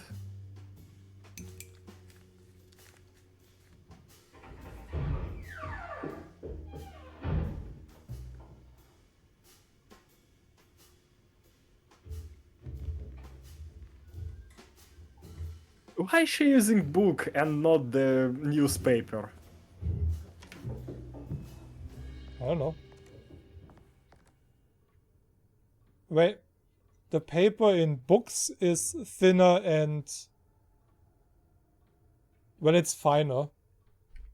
Yes, but also books are more expensive than newspaper. Yeah, true, that's true. I can't wait to paint this. Gonna give it a big mustache. The game is relatively low actually. But that's already maxed out. Huh. Ah, yeah, It's okay. also maxed down in the game. Yeah, no, I lowered it. Oh, what the freak? Holy sh... Are you serious now? Wow, where's OBS? What? I hate games that do that. I hate it so much. I get it when a game is set to 640, 480 or whatever, but holy shit, I hate that when games switch my monitors. Look how small it made the resolution now. Jumped to different monitor. Yeah, OBS just went on my left one. Yeah, because the thing is, I had it turned down a bit because of you. Mm-hmm. Wait, can I not change? Oh yeah, I can change it here. Yeah, I'll be fine. Okay, yeah, okay, that's fine. I just lowered you a little bit, so I can pull that up a little bit. Okay, that should work now. Yeah, I'll be fine anyway. Yeah, that's okay now. Because now I could turn up the audio from NDI and yeah. Okay. Good. That should be better now. It gives me layers of fear Not my vibes. best work, if I'm being honest. I don't know. Performance is awesome. I have 160 FPS. Layers of Fears have more colors in it. Yeah, no, I mean from the fact that you do see relatively many rooms related to kids and children drawings. Oh my god, a mirror that works. A mirror that works. Oh my god, I love it. I already love it. Yeah, it might be related to your graphic cards. I don't remember that this mirror worked for me. Oh, beautiful. This might seem like not a lot, but in these days, in 2023, if you put a mirror in your game, it doesn't need to be ray traced. I mean, this mirrors everything. So I guess that's related to ray tracing. There's no ray tracing option, but it mirrors everything in the room. I don't remember that this mirror mirrored anything for me. Oh my god, I love it! Yeah, this is a tiny detail, but this adds so much to immersion and everything. And in a game like this, it could be really awesome to see stuff in the mirror, then you turn around and it's gone. Yeah, in original Resident Evil, there actually used to be a mirror that showed you the part of the corridor that you could not see because of the camera angle. But you could see in the mirror if there is zombie or not. Yeah, that's something really nice. And that was before ray tracing. Hey, that mirror is freaking awesome. Damn. Okay, yeah. Graphics-wise, it... Okay, yeah, that looked a bit shit. Looked like there was an animation... a frame of the animation missing when the door closed. Yeah, I also noticed that before door completely closed, there was something like black nothingness. Yeah. The glasses shadow... the temples would not look that thick in the shadow. Looks fine from here, but from here, nah, that shadow looks shit. That's kind of sad. Huh? But the performance is really, really good. Yeah, performance is good. That's Wow. for sure. I mean, I maxed out the game. Basically, okay, the resolution is lower than my monitor, but I have the maximum FPS possible on my monitor. I've had 165 FPS at the moment. You can barely see it here in the background. It goes up and down from 150 to 165, but I already washed my hands today. performance-wise, Yeah, even on my PC it was Cassandra should be more careful with her not medicine. that bad. It had nice performance and whatnot, but yeah, you can see some stuttering that happening, like missing Oh, frame goodness, of you scared me. animation, or when the What are basically you up to, Jeremy? before I door have to tell closed, someone it what went is to going black. on here. I have to try. You're not one of them, are you? Please tell me, Grace. You're not a spy, are you? Who's spy? Them, the others, all of them. No, you're too innocent. I'm too innocent.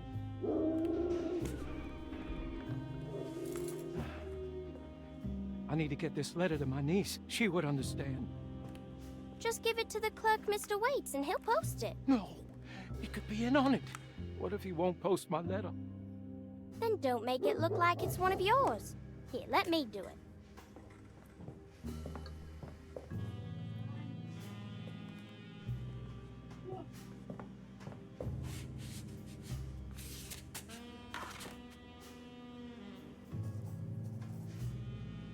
Miss Emily Hartwood, Dauphin Street, New Orleans.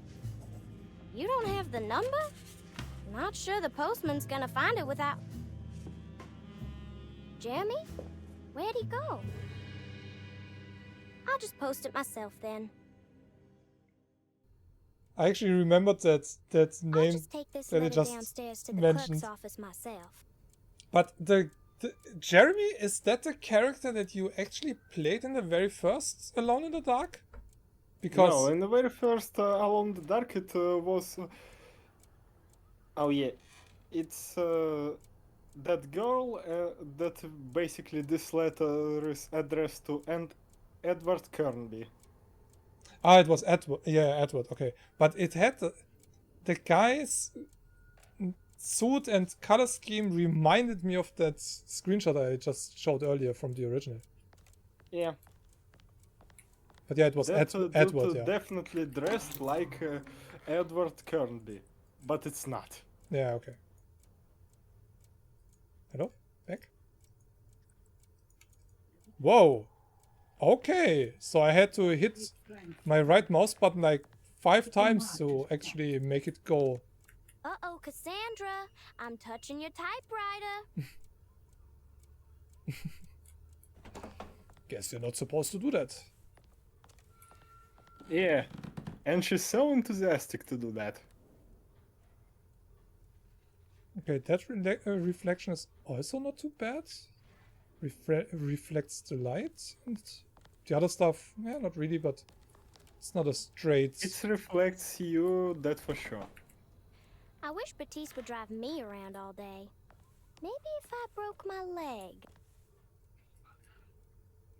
Yeah, back in the day, you had less straight or perfectly plain glass, so. All right. Guess that was all I can do here, right? Yeah.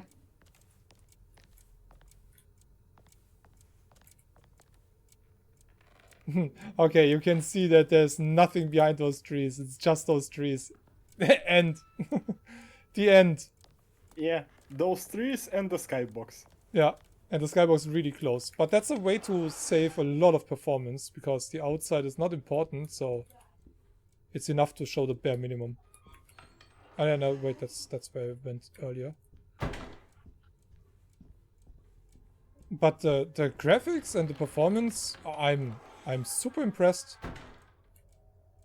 So that was my room.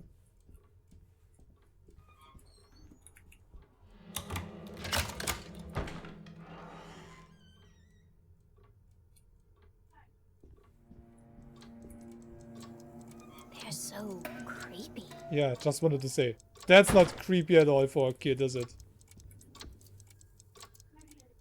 Yeah, and she's so not invested in that being creepy.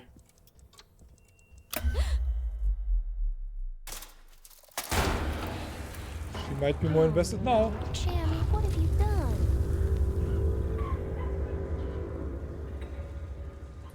Huh. Yeah, that's less creepy now. Yeah. And she still sounds like it's just Monday. Yeah, everything changed. I mean, looks like the house kinda aged like 50 years. It got dark, the statues moved, and she's like, eh, okay, he just messed up something again. Well, it's just a regular day. Eh, Yeah, regular day in this old house. yeah, eh, it's normal. Hi, guys.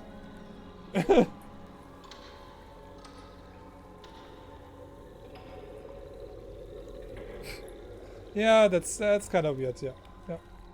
I kind of understand what you meant when you mentioned that it's not really a horror or something. Yeah.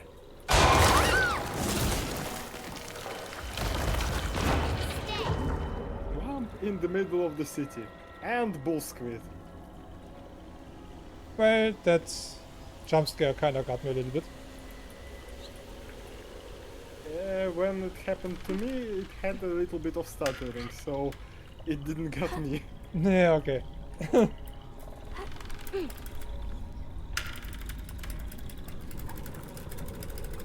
Quick time events. Oh my god, how fast do you have to press the volume? I played it with the controller, so I don't remember it being so bad. But I was like, oh no. If those quick time events is related to some chase sequence in the full game, then yeah, I'm going to be I'm so not impressed. I'm going to be pissed just by the fact of it. By the way, I'm not doing anything here. The game literally played itself right there. Yep. I just did one move. Smashed one button. Yeah. After she landed, I pressed W to move forward. That was everything I did. The rest Looks she like did. she's waiting to you to press it one more time. That's kind of interesting.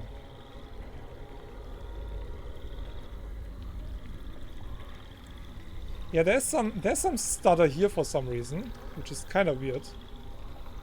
Might be related to her animation and all of those things flying around. Yeah, well, but there's not really that much to render. I mean, yeah, a little bit, but well, it goes down to 110, so it's not like I'm going down under 100. It's well, I can move myself, then you can actually see. Oh wait, I have to change that a little bit. Then you can see the FPS.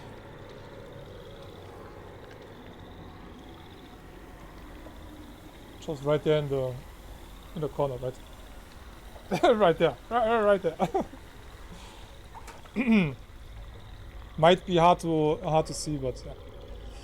So it's not dropping down. It's noticeable. Okay, now it went down to 47. Holy shit.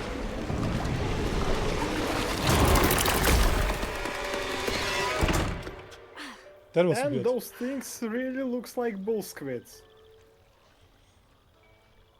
I don't know what they look like. Kinda like crab frogs. Kinda like frogs with claws. I suppose this mess pales in comparison to the foyer.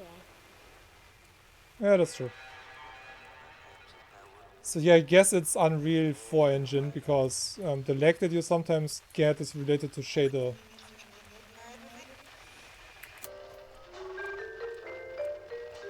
Oh, a little night music. But the glass in front of it looks nice too. Yeah, cool. So some details when it comes to the graphics are really, really nice. Yeah, that's true. I can't deny that.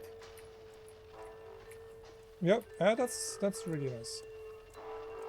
And also, one more Mr. thing. Wade, She wasn't hello? really impressed by those things that tried to hunt her. Yeah, but she was kind of surprised. But she saw one She before. was kind of surprised, but she wasn't like, Ah! oh my fucking god, what the fuck is that thing? Yeah. I'm going out of here. Yeah. It was more like, oh, okay, the pets are out again. Let's just leave them. Yeah. I mean, you get the feeling that that's normal in that house. That she's Yeah. just used to that. That happened. That happened so often already. Hi guys, I'm gonna leave you. Yeah, I'm somehow get to my 10th, so I maybe survive 10 more years.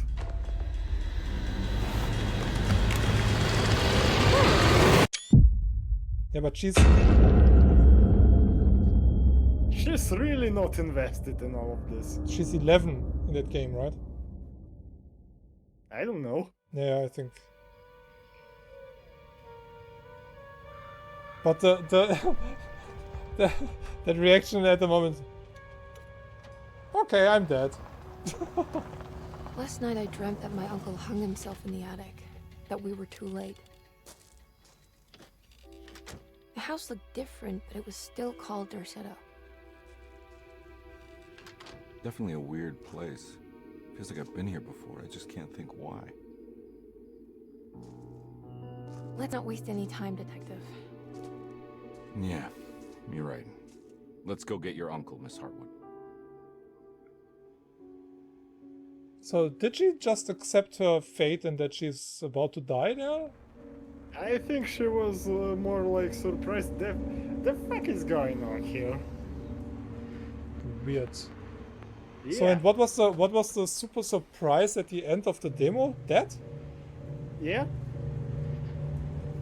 We see the dude that don't look like Edward Carnby, like it's new in any other Alone in the Dark after the third one. Yeah, it's a bit. And we get... I mean, that is not Come on. Carnby anyway. Yeah, but that is! No, they just. Wasn't that a different name?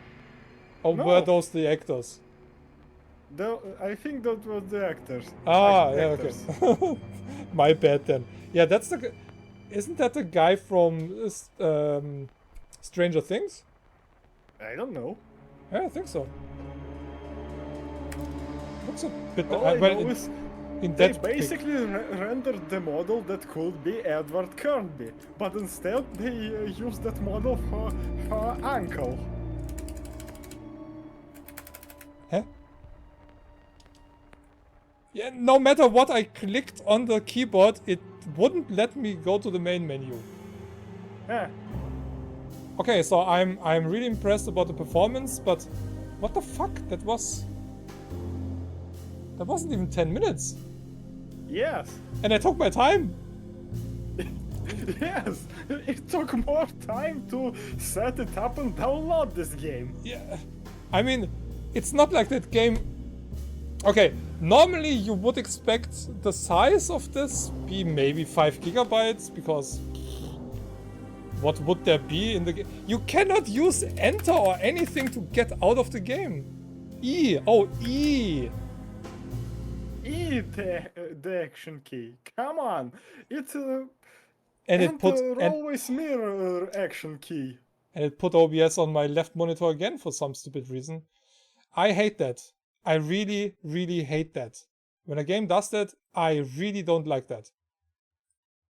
This is shit behavior. There's a Lothar again. Yeah.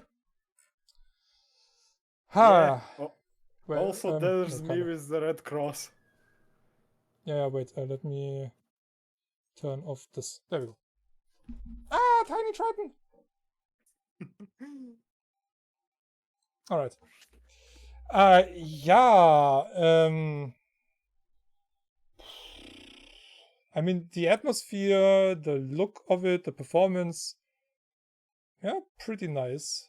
I would say only look of it and performance. Atmosphere was so not built up with reaction of the playable character. That's true. No, I mean from a Well, from from the a environment, look- maybe. yeah, from look and graphics, that atmosphere. But yeah, let me see. Yeah, you're 11 years old. I mean, what did you see until you turned 11 that makes you that, I don't know, badass or something? Like, I don't care. I mean, Even in Alone in the Dark, the new nightmare, one of the villains was like writing in his diary, Mom was dropped by the horse. Mom was licked by shadows. Since then, Mom can't see anything.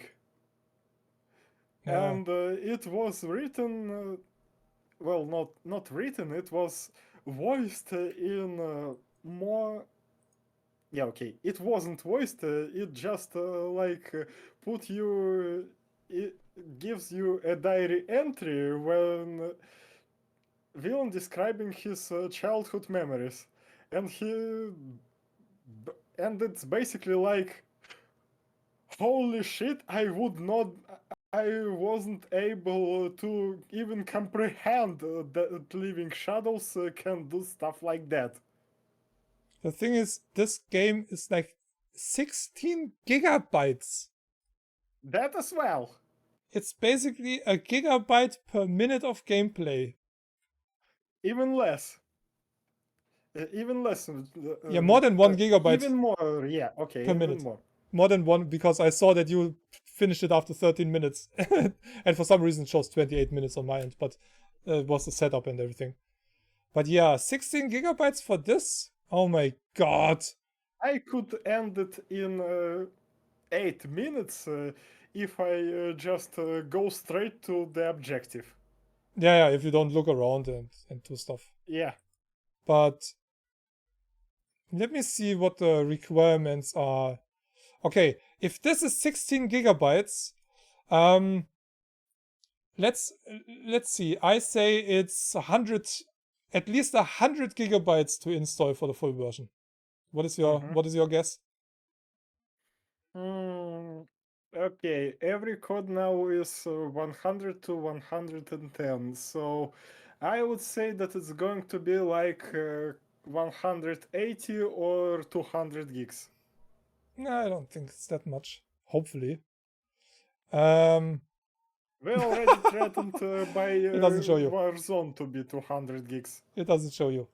The game is supposed to come out in October. Yeah, okay. I mean, that's still a few months down the line, so they didn't finalize the requirements yet.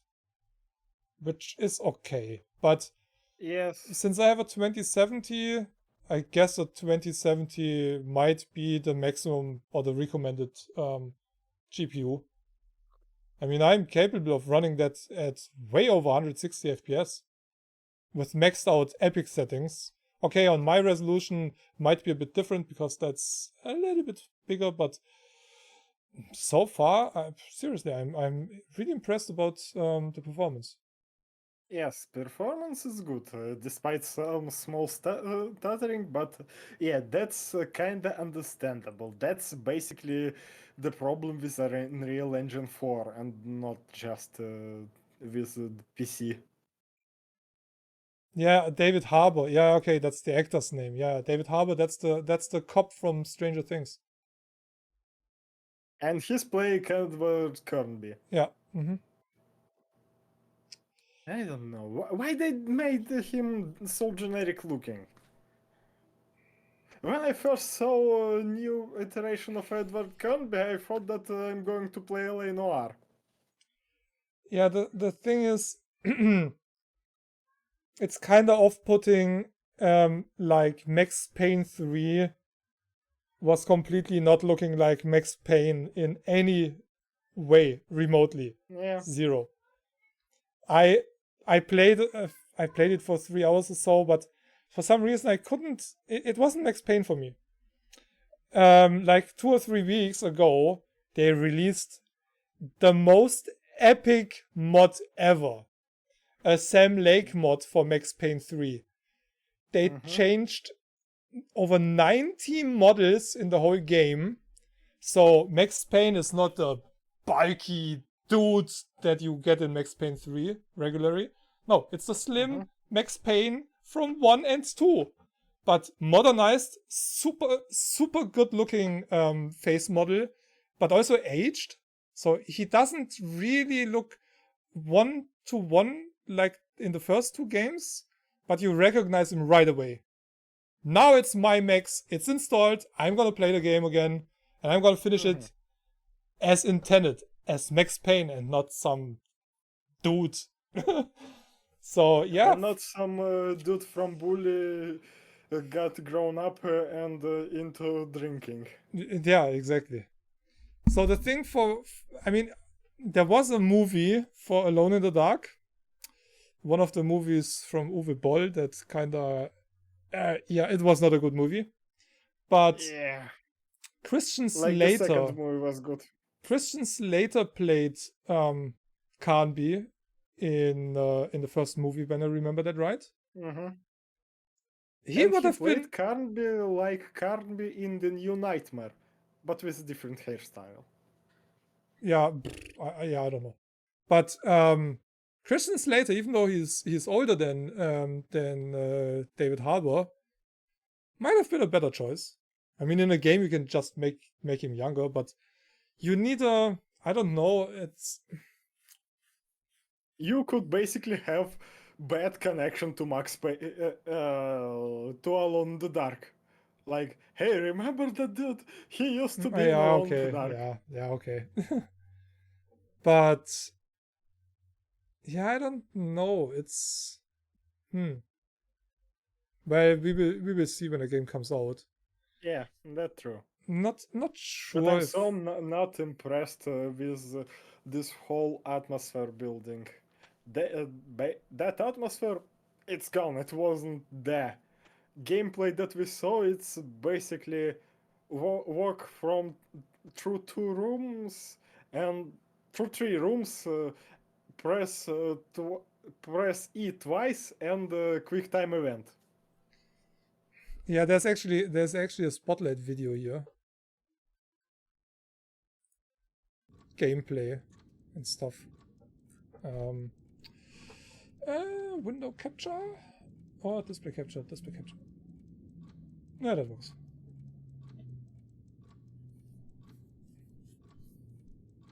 What? Wait a second. You have a timer here? 9:40? Are you fucking kidding me in a YouTube video? Seriously? Wow, who came up with that bullshit? I mean, that's okay when it's live on a website or on a stream. But seriously, you release a video to show the game and... Oh, it pans around. Okay. Wow, that's one of the weirdest trailers I've ever seen in my life, with a counter in front of it. Who the fuck came up with that bullshit? We start our story much like the original. Jeremy Hartwood is haunted by the Dark Man, and he... Blah, blah, blah. If I liked all those aspects. Show gameplay. A big mansion, fight monster. We saw gameplay. Yeah, but I mean like action gameplay, you know. Yeah, the original. At the core is a haunted mansion. That's the most important part. It's Derceto, I would say. Feeling that you're trapped inside. Kind of small space. The original attic. I used to say, like back in the old days, that it was another kind really of digital not like puzzle the only. original. Yeah, they should have kept the clothing at least, you know. I mean, yeah, they had and it. as I said, they already have made something that look semi look like this, but on the different character. Yeah, exactly. That's what I just wanted to say. Jeremy looked exactly like this here. That's why I first was like, wait a second. Oh, oh my god. Yeah, I'm. How old? Let me guess. 8 weeks. 8. Yeah. Yeah. Haha. German Shepherd. Yeah. Ah, cute. So, is that the first new member for the new upcoming family? No, I'm basically a babysitter for this week. Ah, okay. She was in the hospital last week, so we basically took up the hit and take her in so she wouldn't go for a long trip this week. Next week she will be off medicine and will go with my mom, but not this week. Ah, okay. So it's not your dog. Yeah. Ah, okay. But cute. Ah. I want a puppy too. Ah, yeah. Little shit eating my fingers. Yeah, well, it's not too bad. Although tiny teeth can be kinda like needles. Yes, specifically tiny claws. Yeah, but it's not too bad. But I remember that from my dog. My dog couldn't really sleep in his bed, so his bed was next to our bed in the bedroom. So I had my arm out of the bed in his bed, and yeah, well, he was like kind of like a baby, sucking and kind of biting on my fingers. Was okay at the beginning, but at some point when his is it fangs? Yeah, his fangs, the longer teeth, when they started growing, yeah, my hand looked like I was bored sitting here with a needle or something pointy just hitting my hand. That's how I looked. My hand looked like somebody who owns a cat.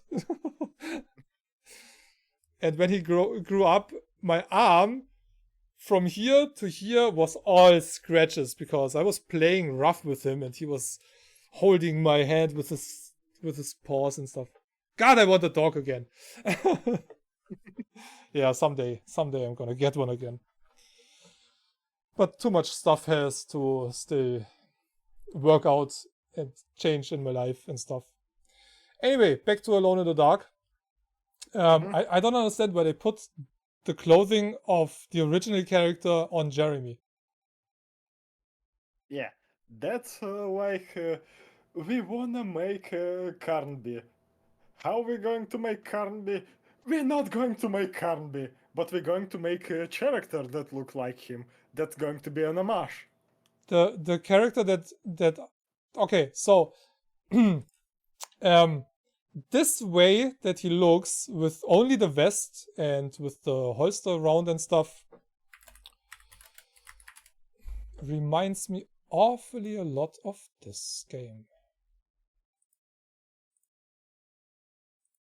Also, it's basically exactly what the character in The Evil Within is wearing. Oh yeah, I forgot about it.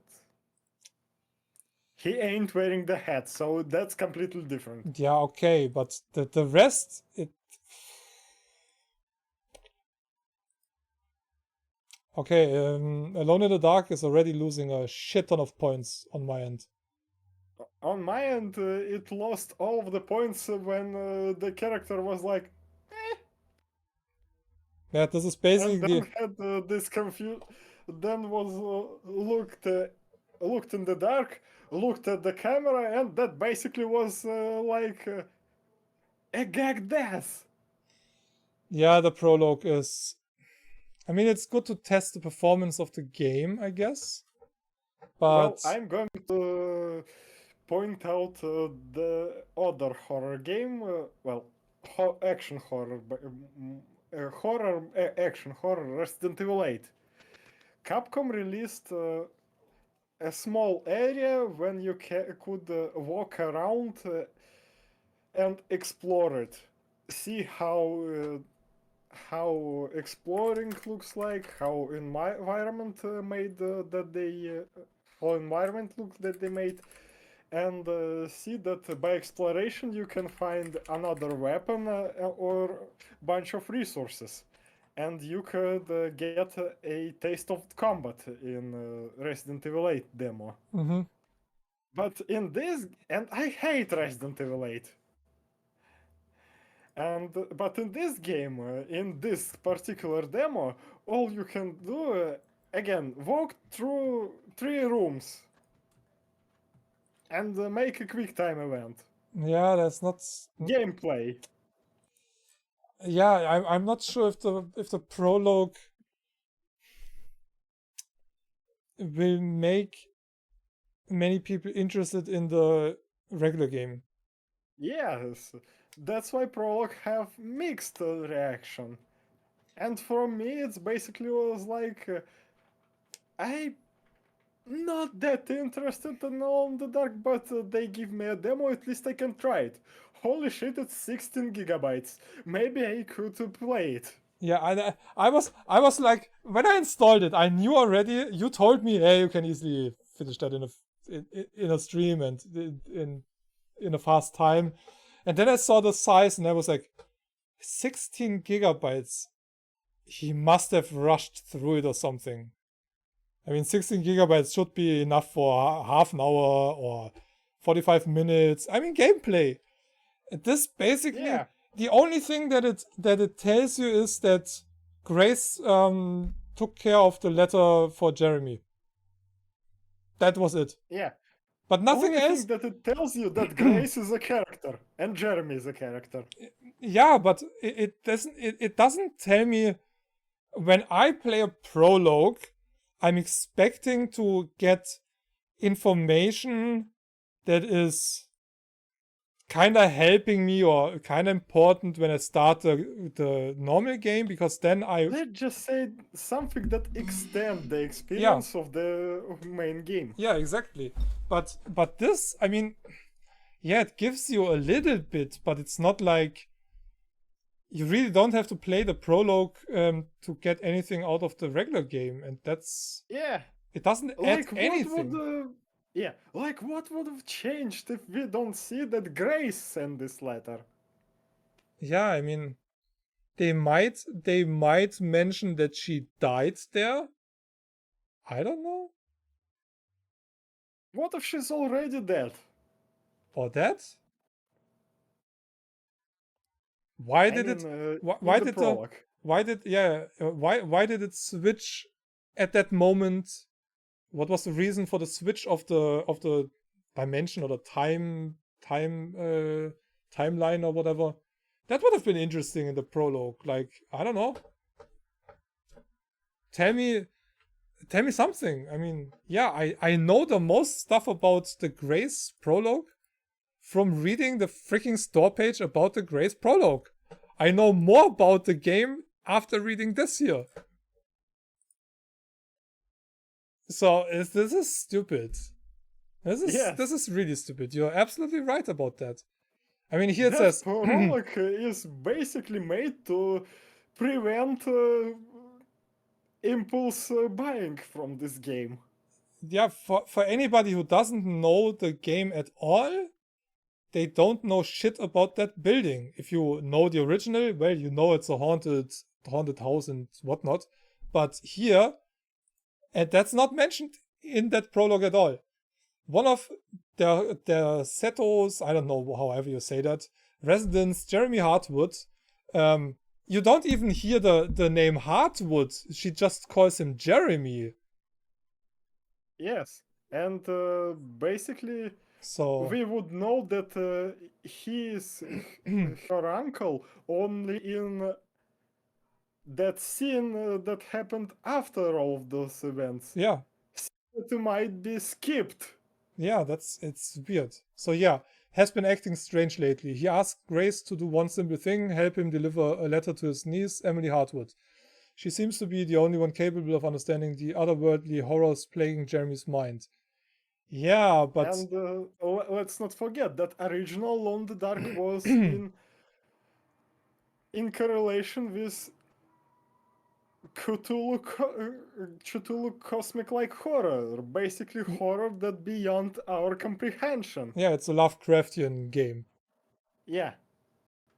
But this one looks like it might have taken new nightmare route, and basically every enemy that we see is some sort of monster born by the shadow. The thing that is kinda weird, it says she seems to be the only one capable of understanding the otherworldly horrors plaguing Jeremy's mind. But it switches your reality, the reality of Grace.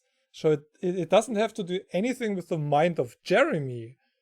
Yes, we saw that door that led outside in some sort of desert area turned into the bathroom door. Yeah, exactly. We saw that statues that was ordered, aligned in some specific way, was realigned in a more sinister way. And we saw basically a fucking swamp in the house. Yeah, it's like the... And her reaction like this was, Yeah, it's like the house aged like 50 plus years, just like this, and she's like, Jeremy, what did you do again?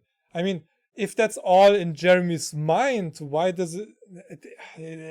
that prologue... That was the moment when she understood that otherworldly stuff messing with Jeremy's mind. Yeah, but... Well, I have way more questions now after praying. Specifically with Jeremy's mind, besides her seeing it. Yeah, I have way more questions now that this gives me any hints for the game. Yeah. Maybe it's explained when you play the game actually, but at this I have point... an explanation. If it's cosmic horrors playing with Jeremy minds, then that means that Jeremy is a psyker and demons through his head going into reality. Yeah, I don't know. This Yeah, that's a bad explanation specifically for non-Warhammer universe. I definitely expected more than just one jump scare in this. And again, this jump scare might be ruined. Specifically by stuttering. If it lags, yeah. So yeah, and I was also not really impressed about the end. If you make it to the end, be ready for a very special surprise. I think that dude from Stranger Things actually very special surprise. Yeah, woohoo. Look, that dude from that TV series that was popular like 1 or 2 seasons ago. Oh, I mean, he does a lot of stuff. I mean, it's not like he's not active in movies, games, or something. So. Yeah, okay, fair, but still. He played. Margot Robbie also did a lot of other things, but people remember her as Harley Quinn. Yeah, or now as Barbie. Better Harley Quinn. Yeah, true. Yeah, that's also more my style than Barbie. But yeah, I know what you mean. But yeah, this is kind of weird. Grace agrees and embarks on a short yet memorable trip through a wing of their Keto, I have no idea. Who comes up with names like that? Manor, invaded by a presence which appears to have emerged from the dark depths of the bayou. Yeah, I don't know. Yeah, and her encounter was like, yeah, I have to do across this thing again. And the fact that whatever thing jumped out of the water was not enough. She just climbs over a wobbly Bear. while that thing could still be on the side, jumping out, over, or on the Yeah. bear, and And she just closed the door in front of their faces. yeah, it's And for me, they look like bull squids. From Half-Life. yeah, I don't know. It's yeah, I'm not sure if the prologue really does this game a lot of favor. Yeah, maybe it does too much favor. Who knows? It might be much worse. But yeah, realizing that this is kinda looking like the character from Evil Within.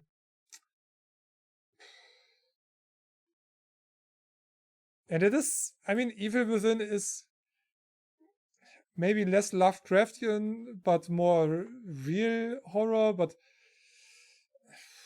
I think a lot of people will compare both games with each other. They have a similar look to it. Let's just say that Evil Within was one of the recent modern day horrors. Yeah, Jeremy would have been a Yeah. better choice for Carnby. Yeah, all you need to do is just make him ginger. Yeah, it's would have fitted much better. Yeah. It definitely looks like they made this model that this dude was casted and this model was pushed onto other character. Yeah, I don't know. I'm slightly, I don't know. I'm kind of disappointed. Mostly of the look of his clothing. This gives me. I didn't expect anything and I was still disappointed. Yeah, me neither. But I didn't expect him to look like the Evil Within guy. This is kind of, I don't know. The Evil Within guy at least have some character and we know about it.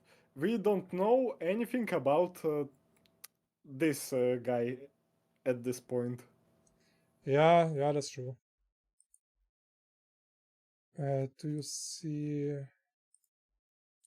Yeah, well.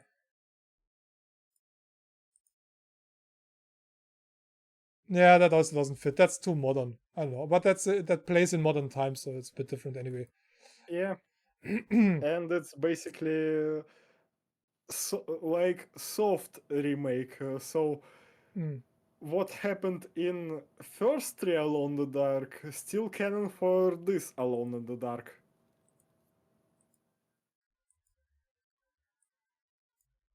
It's cool that when you buy the old one, you get all basically. You get all the old ones. Even the 2008 one. The 2008 one costs $10 alone. So for $5 more, you get the first 3 games plus the remake. That's neat. Yeah, $15 for all the games is a pretty nice deal actually. You can't argue about that. I mean,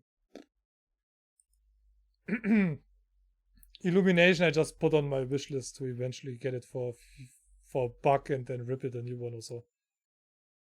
That game already as dead as possible. Yeah, I know. I still didn't do a game ripping stream for a while, so. Oh yeah, that's true. Oh, you know what also changed a lot, and not that I was interested at all to begin with, but the new Alan Wake 2. I forgot that that even came. No, it comes to be released. Yeah, it comes soon-ish on Epic. It's gonna be an Epic exclusive forever, and they can keep it forever as well. yeah. I don't care. Yeah. I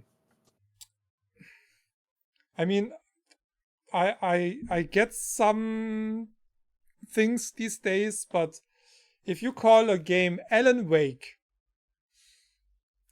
well, it's a male character. The first game was about Alan Wake, and this game was named Alan Wake. Exactly. Alan Wake 2, you play Alan Wake and a female character. Why? why? Just why? And yeah, it's basically a new game. Its gameplay is completely different. I mean, I only played a little bit of Alan Wake because the thing is, when they promoted the game originally, Alan Wake. Wait. Alan Wake 2 consider... Does Alan Wake 2 consider Alan Wake's American Nightmare as canon? I don't know. Because if it considered canon, that's going to be two different stories. If it's not canon, then basically Alan should be in some sort of ghost realm. If it is canon, then basically Alan should not be in the town when he was. Yeah, I don't really know. But what's already weird, kinda? What was weird, get to the worst. That the character doesn't even look like, I mean, can they at least keep the clothing the same way? Well, anyway, Alan Wake was promoted as a completely 100% different game. And then they switched to that light mechanic action RPG kind of bullshit. It was never supposed to be the game that it became. And that's what pisses me off, because I wanted to play the original game, which was also kind of Lovecraftian and a bit Alone in the Dark vibes and stuff like that. It looked really good. You had Alan Wake more into Lovecraftian, but definitely took Alone in the Dark as an inspiration. Yeah, exactly. And but it's gone with that horror in what you don't see and can't understand. Yes, you basically shooting dudes, but those dudes possessed by something. What? Darkness. How darkness looks like, who knows? Yeah, I don't know. It was less action oriented when they started promoting it. It also looked really insanely good, and then they kind of released it, and I was like, huh?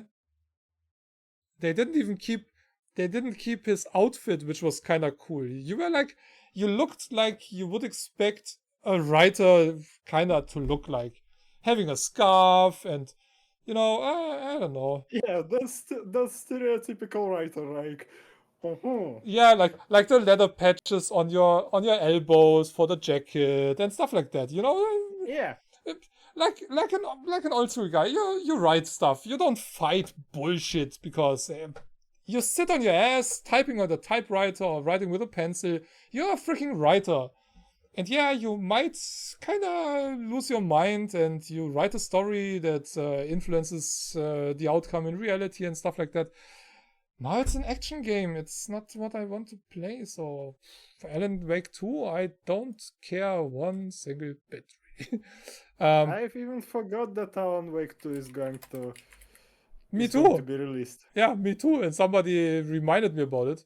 Alan Wake Remastered is also Epic exclusive, so they can keep it. I don't care. Oh yeah, Epic paid for remastered. Okay, I remember that. Yeah, it's... And their co-developer, I think. Oh no, that's Remedy actually. Yeah, so... At least base game cost 50 euros. Yeah, that's a plus. But I clicked through this here and I was like, wait a second. Why is there an Something's fishy. Why is there an FBI female here? What is going on here? I was like, huh? What? Okay, and what does it say? Yeah, okay. Anderson and Wake are two heroes in two desperate journeys in two separate realities, connected at heart in ways neither of them can understand, reflecting each other, echoing each other, and affecting the worlds around them. Yes, really great. In original game, Alan Wake was reliving what he wrote for himself, basically influenced by the dark. And now you might actually play with the female, the stuff that he constructs or something. Who knows? I basically think they're going to get rid of that thing, and they're going to get rid of that whole darkness stuff. I don't. First game felt like it's a complete story with a bitter end. I don't know. Like I said, I didn't really play the original much. Yeah, I finished it. So yeah, it's story without the happy ending. Alan Wake's American Nightmare was made to give the game basically a happy end. Mm-hmm. Well, happy end for the whole saga. But now this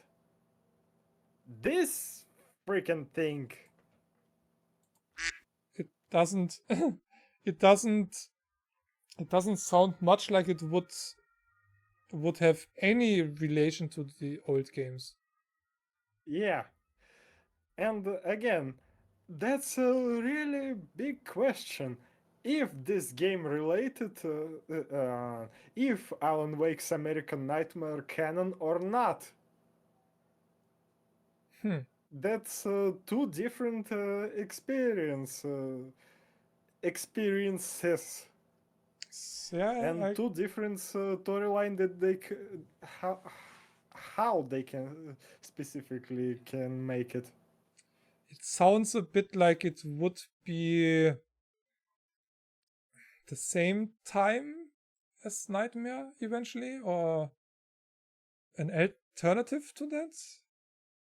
It may be an alternative because it says supernatural again, darkness invades Bright Falls. Well, so you had that in Alan Wake as well. Corrupting the locals, threatening loved ones, blah blah. Trapped in a sinister horror story where there are only victims and monsters. Can they break out to be the heroes they need to be? Doesn't sound. Alan Wake basic spoilers. When Alan Wake goes through the journey that he had in the original game, he basically was like building up the atmosphere and going like every world have a eternal logic, and you must follow this logic even in even if you're the one who created the world. When you going to break this logic, you're going to lose your reader. You're going to lose the investment that people, emotional investment that people put into your work. So when you making something like horror, when character going against an impossible odds, you must make the character pay the same impossible price. So impossible odds was in the first game to save his wife from the darkness. His wife was still alive, but she was not in the real world. Darkness took her. And that impossible odds was overcome with great sacrifice. Alan Wake sacrificed himself. He released his wife, but he was trapped in the darkness world for eternity. That's how they ended the original game. And in Nightmare, you fight your way out of the darkness, or what? Yeah, fight in the Nightmare. Basically, they made a dark version of Alan Wake. Basically, evil Alan Wake from evil Pearl World. He was called Mr. Dark. And yeah, you saw him sometimes on TV. He was killing people, and he was like, "I'm in the real world, and I'm killing them." But Okay. yeah, In the end, you just shoot him till he die, and everyone lives happily ever after, and Alan Wake reunited with his wife. Yeah, So basically, they struck down the impossible odds, and they said "fuck you" to internal logic. when is that supposed to come out? 17th October. Ha! Ah, that's gonna be interesting. This is not gonna be early access, but Alone in the Dark is early access. It's no, Halloween. no, it's not. Okay, Alone the Dark is Halloween. yeah, which is They're pretty close to each other. yeah, they're close to each other, week apart. And we still have Armored Core, who might dominate next 2 to 3 months when he'll be released. Yeah, it's a completely different game. Yes, true, but don't forget that some publisher pushed their games for a month after Elden Ring was released. Yeah, some games changed the release because of Starfield. Like Baldur's Gate 3. They have an earlier release now, not to interfere with the release of Starfield. People who wanted Baldur's Gate mostly bought Baldur's Gate. I didn't, but I also don't know if I will, because it's one of the games that you can play literally for hundreds of hours. And I have something to tell about that, but I'm going to wait till release so I could try the release version, and compare it. I'm basically might be really pissed about Baldur's Gate 3, and what I can say for sure, I don't get where this hype coming from. Well, the hype comes from the originals, from 1 and 2. Which yes, are still... but hype should come not from the originals. Hype should come from original Sin 1 and 2. Yeah, that's the next thing. That's a hype some people have because of Larian Studios. They know how to make good games. And they know how to make okay games. I would not call neither original Sins or whole Divinity series good. It's an okay series. Yeah, it has good reviews and stuff. It has good reviews, but it's an okay series. It's not good. Good is Pillars of Eternity. About that Pathfinder. Divinity beyond Pillars of Eternity.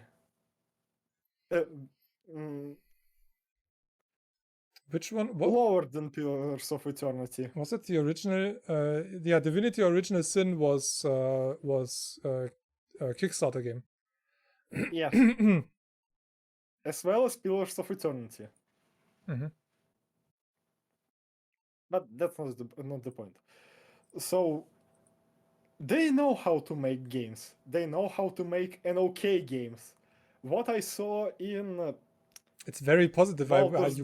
You cannot call a game that is very positive an okay game with around 20,000 very positive reviews.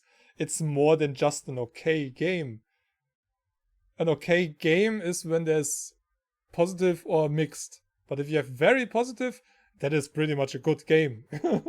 I don't know. It's nowhere near to be good game. Yeah, well, when you go from the reviews, well, you cannot say it's a bad game or it's just a mediocre or average game. Yes, true. I can't call neither this or Divinity that I played bad games. They are good. They are more than fine games, but they not on a good quality level. Well, yeah, the thing is with Pillars of Eternity, Obsidian Entertainment is a whole different monster compared to Larian. Yes. But we have a newcomer with all cats, with Pathfinder. What was the original Beamdog. Why? Yeah, Beamdog is gone. That's the reason, I guess.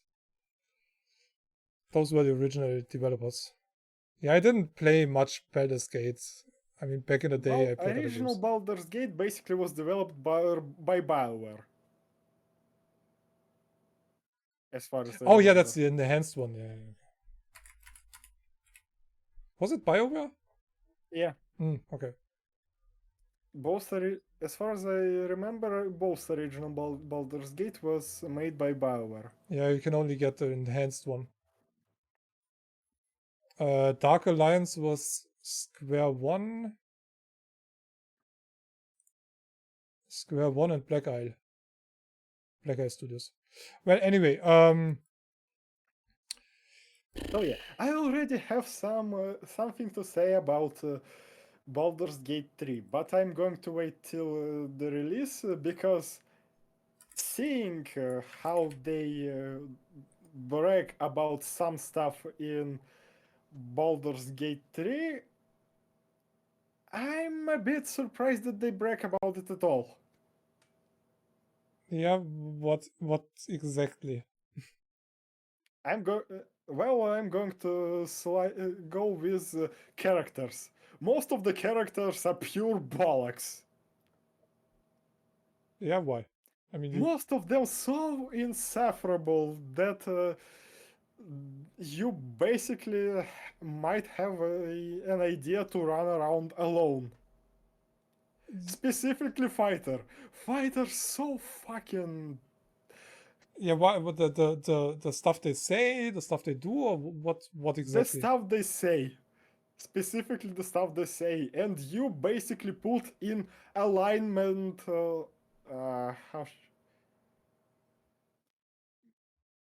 Is it fully voiced? in alignment trap, basically. You put in alignment trap. Most of the characters that travel with you will not like actions that you might take. And that's the crucial when you can't create your own characters, like in Pillars of Eternity and Pass. Also, you have pre-created characters in Baldur's Gate. Yes, and as far as I know, you can't get mercenaries that basically will get the same alignment as you want to, and they would be in favor of your actions. Yeah, the thing that interests me about this game is the fact that you can play an asshole. You can play... That's going back to alignment trap.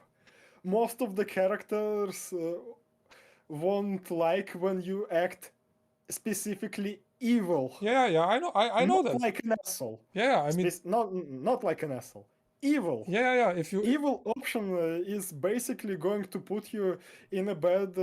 Most of your companions in the bad mood. Yeah, definitely. And characters that too much in the red going to leave you.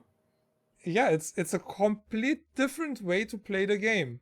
And you might not even be able to sell your stuff anymore at certain traders, or they will not talk to you anymore, and stuff like that. Yes, it's a bit similar. It's a bit similar to the original Fallout. You could play the original Fallout as an absolute stupid character with 0 or 1 intelligence. That fact alone made it basically impossible to read half of the quests or something, because your character could only grunt. You were like, that was all. And the problem was, some characters, you couldn't even read the quests anymore because you were too dumb to understand them, or you were too stupid to read. And that was... but Fallout was still beatable. Yeah, it was beatable. Baldur's Gate 3 is also beatable. Baldur's Gate 3 again puts you in alignment trap. If you lose companions, you won't be able to continue. You can finish the game being... You can't finish the game because fights specifically balanced for full party. Yeah, but what I read about the from the developers in the last few weeks, you can absolutely play a 100% evil character and finish the game. That's bollocks. I'm going to call it like that. That's complete bollocks, because when you're losing party members, you can't replace them. Yeah, but there might be, that's the reason, that might be one of the reasons why they said, if you're interested in Baldur's Gate 3 and you buy it now, don't play it until the release, because a lot of things will change. So maybe that's not why I'm fully saying implemented. that most of the things that I want to say about Baldur's Gate 3, I'm going to hold until the release. And I'm saying that because release is pretty soon. Yeah, that's true. So yeah, well, I don't know. I hope it comes to Game Pass. It might actually. Looking at activity feed, looking at activity in SteamDB, I would say that this game have a bright future. Yeah, I mean, the following of it is insane, and it already in early access has over 70,000 reviews, and they are very positive and 2,000 overwhelming. people daily activity. Yeah, that's insane for but that game has a lot of insanely following. low for that amount of reviews. Yeah, okay, but like I said, the developer is actively telling everybody for weeks to not play it in this state anymore, because it's not representing what they will release in a month, which is a pretty nice thing to have from a developer. That a developer, well, they don't put all the release stuff into the early access version at the moment, so I guess they work a lot in the background. That's basically understandable. Yeah, so when they already know that there is so much change, I mean, just look at this interface. It's already changed. Interface on that was on the screenshot in between Dark Elf and that scaly face. That basically not in the game. It wasn't in the game when it released in early access. That interface basically from the version of the game that was pre-public. Oh, you mean this one? Yes. No. Before scaly face. Yeah. That one.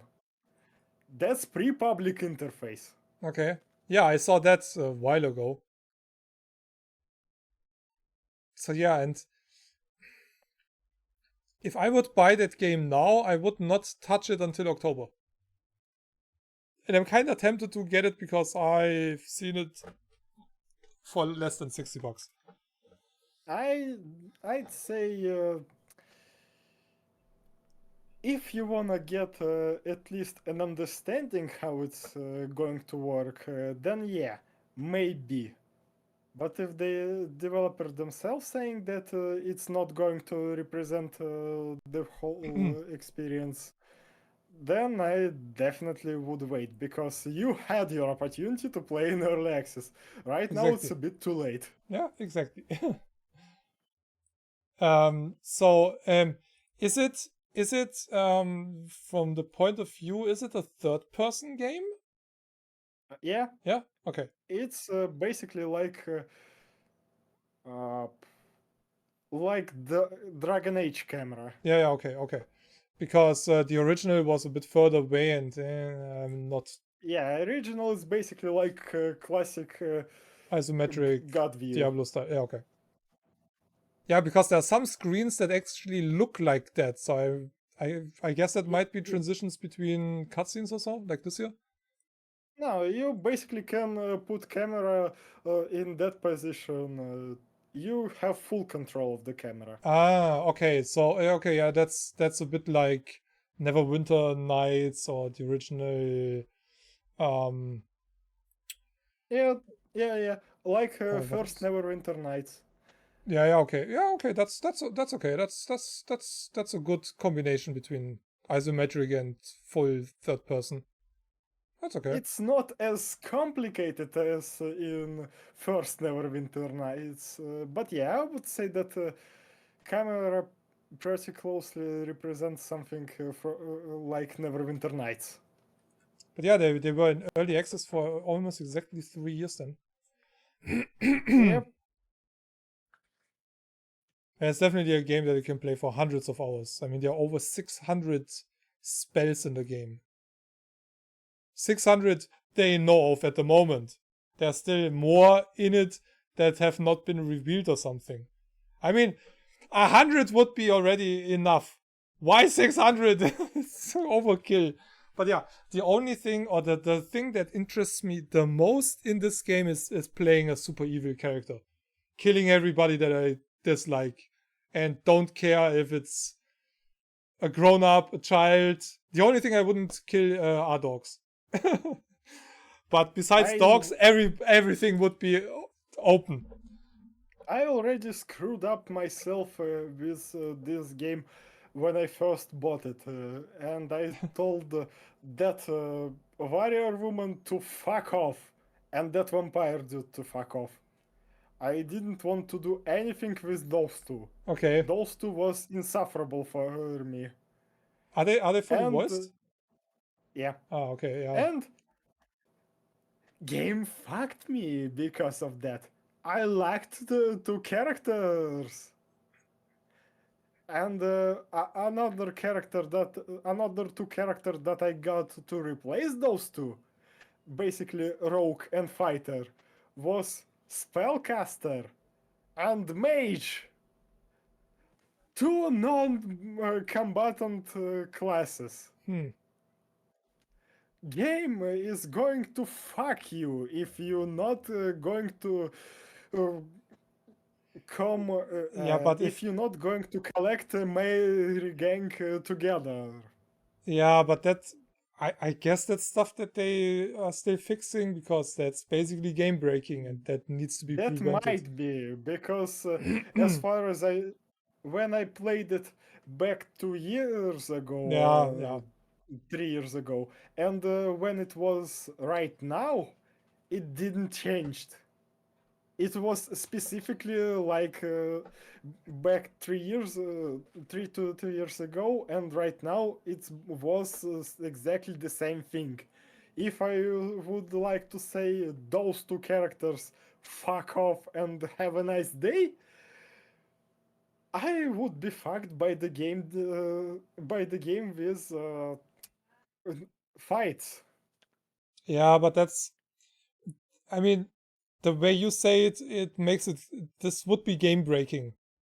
It is game breaking, and it's So still in the game. That, yeah, but that needs to be, if that's in the game at release and only one website realizes that this will break your whole game, the reviews will go down really fast. People still don't pay attention to that. Yeah, because if everybody would realize that, that wouldn't be overwhelmingly positive. You know, if a lot of people would realize that. Somehow people liking some of those characters, and I don't get why. Because specifically, those two are insufferable. Let's see. Blah, blah, blah, blah, blah, blah. After playing all of Act 1, I can safely say this is a ripoff. Don't buy it. Early access for this game was released October 2020. La la la la la la la la.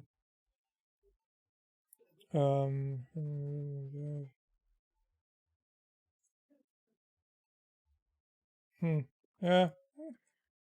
Oh, that's a long read. Yeah, exactly. That was too long for my taste at the moment. I want to have some other negative one. Yeah, I guess people did not do that. Otherwise, there would be more negative.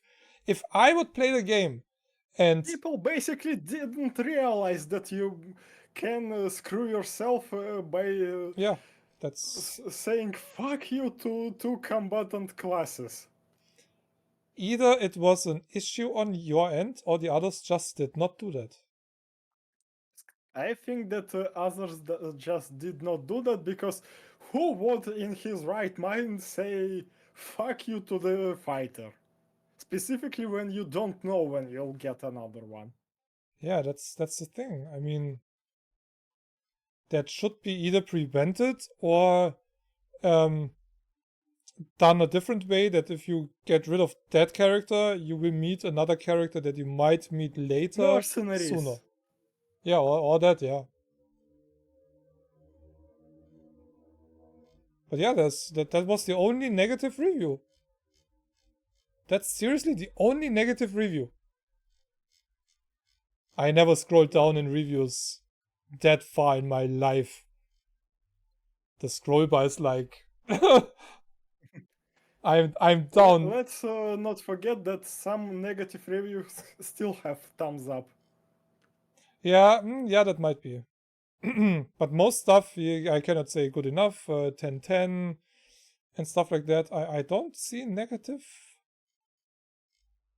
With all the changes on Steam, they really need to introduce a medium neutral thumb finally.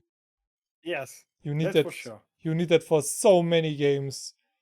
I played so many games where I would say 90% is nice, but 10% is enough to annoy me in the game. So I would always put it on a middle thumb, even though I like most of the game.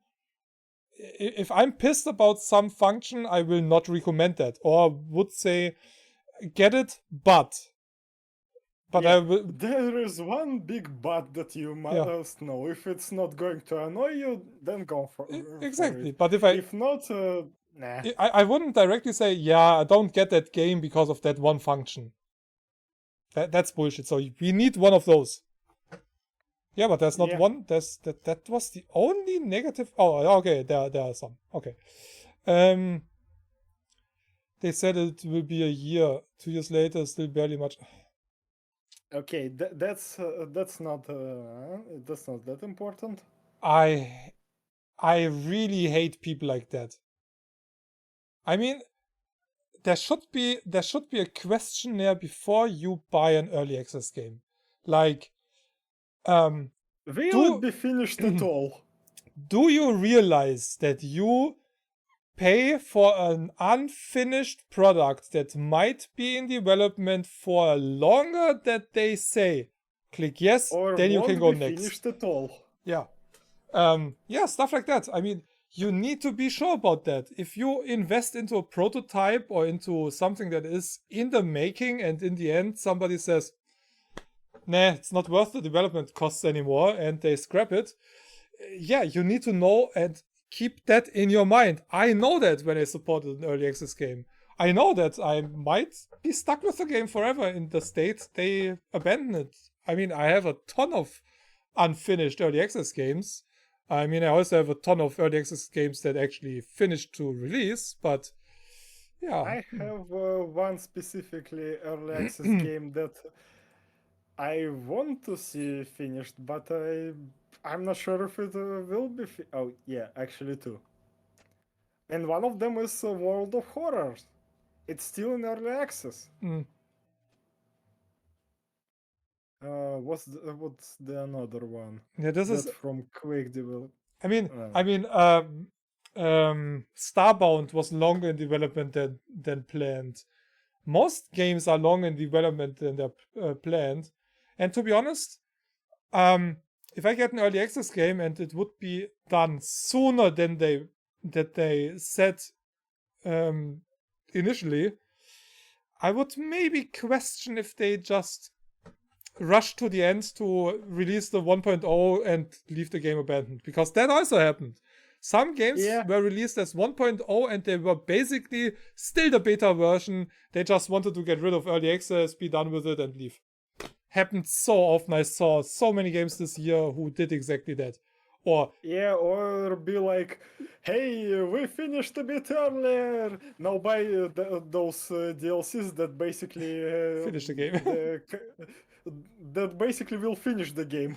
Yeah, that, or releasing a game, not doing any marketing at all, not having a publisher, and after 2 months realizing, oh, I only sold 1 or 2 copies. Okay, yeah, I remove it again. Happened so often this year. Holy shit. I've seen so many games out for 2 years, gone. Yeah, but what the fuck?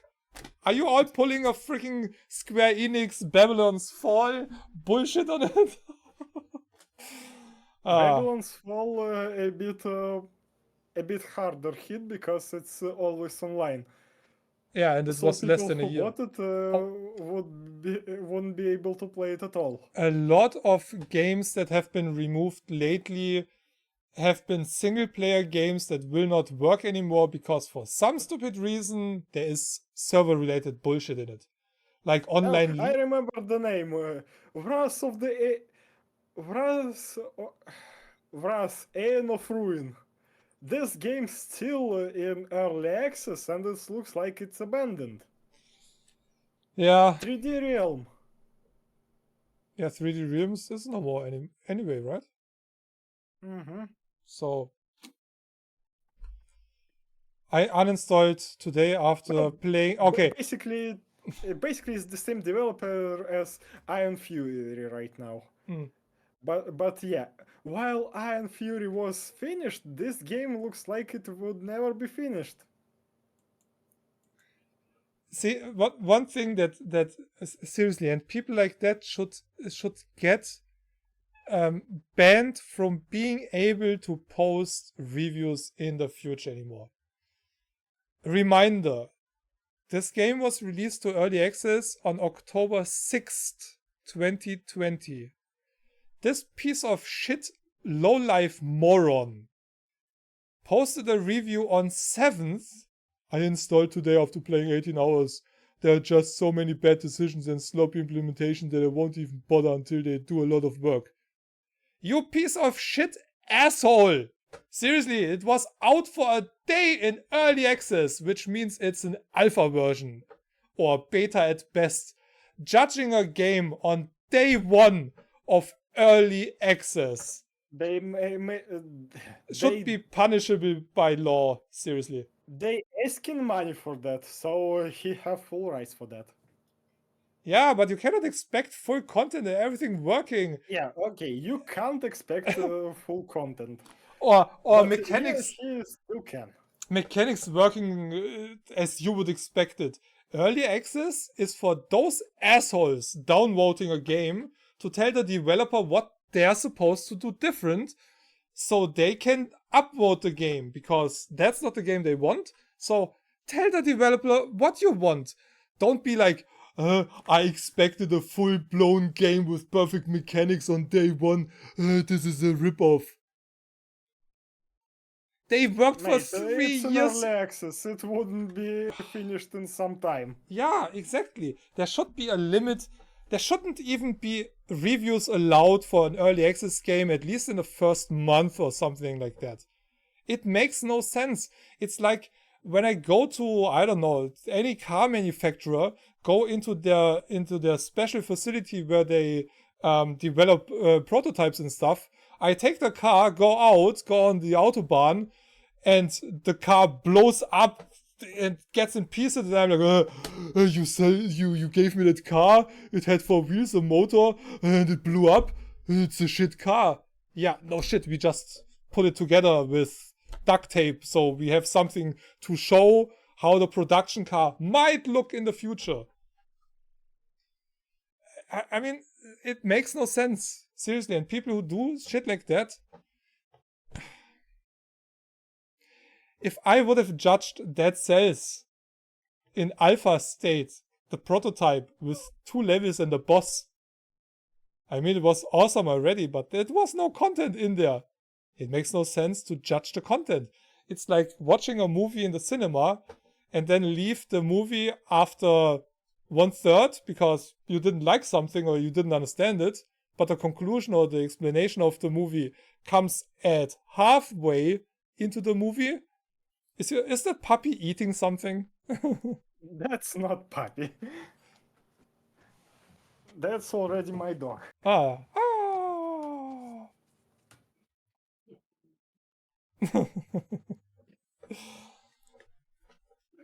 Every stream gets better with dogs, cats, animals.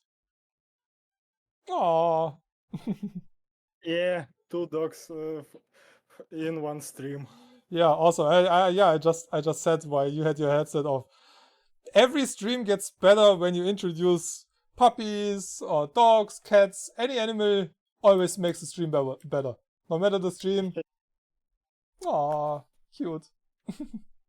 He's like, oh, daddy, I'm sleepy. Oh, It just came from the street. let me sleep. I'm tired. I went around the block. I chased some nice butts. I chased some tennis balls. I peed on every corner. I'm exhausted. Let me sleep. Give me something to eat and let me sleep. He basically I want an attention. Piss off. Yeah, might be a bit much with a puppy as well then, because well, a bit older dogs and puppies, the energy of a puppy. Yeah, sometimes older dogs are like, He don't like the puppy. yeah, they're just She also has puppy as big as he is a 6-year-old dog. yeah. Yeah, 6 years plus is when dogs sometimes become a bit more chill, more relaxed. Not that active anymore. It depends on the race, but on the breed. But yeah, puppies are a lot for every dog, no matter what. Yeah. They're like, And that puppy basically lives with a 13-year-old dog. oh my god. So that dog really not happy with that puppy. Yeah, so it's vacation right now for that dog. Yeah. It's like, oh my god, the puppy's gone. Oh, Yeah. I can relax. Yeah, Yep. it's a lot for older dogs. Yeah, well, I guess we can conclude it. It's 6 p.m. here, so it's 11 p.m. for you, right?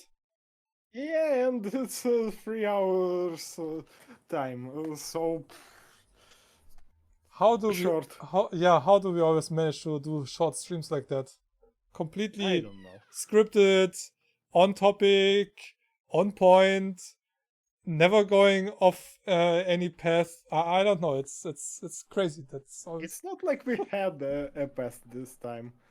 We basically picked some games that we and we decided to talk about them. Yeah, exactly. Well, it's fine with me. It works. I mean, hi everybody watching. They both here. I mean, we have 8 viewers right now, so that's more than I get on my streams. So something seems to be working. We should shit more on games that are not released yet. And play super long. Baldur's Gate 3 will be released relatively soon. So after Baldur's Gate 3 will be released, I'm going to either be like, yeah, I was wrong, or I ain't as good as I thought. There's another game coming out soon. Which game was that actually?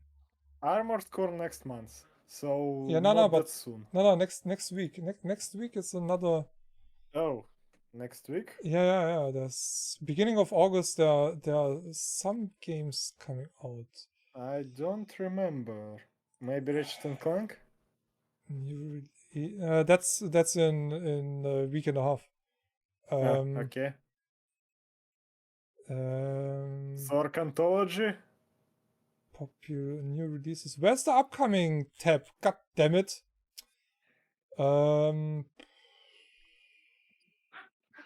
Popular upcoming. Atlas Fallen. Atlas Fallen is being released next week. No, oh, that's on August 10th, really. I'm surprised that Xenonauts 2 was released. Which one? Xenonauts 2. But that's weird. I saw an offer for paid stream. That stream is next week. So that's ahead of the release. Yeah, that Pre-release stream? yeah, that would be next. I think next week on 3rd and 4th. I didn't get info, so I doubt I got in because my viewers are too low. I'm not sure. Is it a week ahead or was it the 10th? I'm not 100% sure at the moment. Oh, FIFA. Yeah, if I would care for FIFA, I don't care for that. I mean, it's now FC24. Yeah, but that's not... What? Rise of the Triad? What? Ludicrous Edition? What?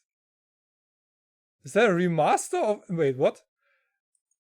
I that's don't the see Rise of the Triad. Oh, now I see it. That's the original. Night Dive Studios at it again. They okay. Yeah. Yeah, we already had modern release of Rise of the Triad, but now we have basically Swordport. Wait, that was the remake. Yeah. But this is the remaster of the original for new systems. Yeah. That's... I'm super surprised. 4K and ultra wide, unlimited frames. We did it again. I mean, Night Dive Studios was bought by Atari, so they are much bigger than they used to be. Holy shit! Yeah, Night Dive is one insanely awesome company, to be honest. Seriously, holy shit! Rise of the Triad, it's I did not Wolfenstein see. engine. I did not see that one coming at all. Wow. Yeah, okay. Oceanhorn. Oceanhorn comes out next week. That was the one game. Wasn't that another game? So anyway, Rise of the Triad is Wolfenstein engine. They may be going to work on Wolfenstein as well. Well, it's the Doom engine, not the Wolfenstein engine. It's pre-Doom, so Wolfenstein.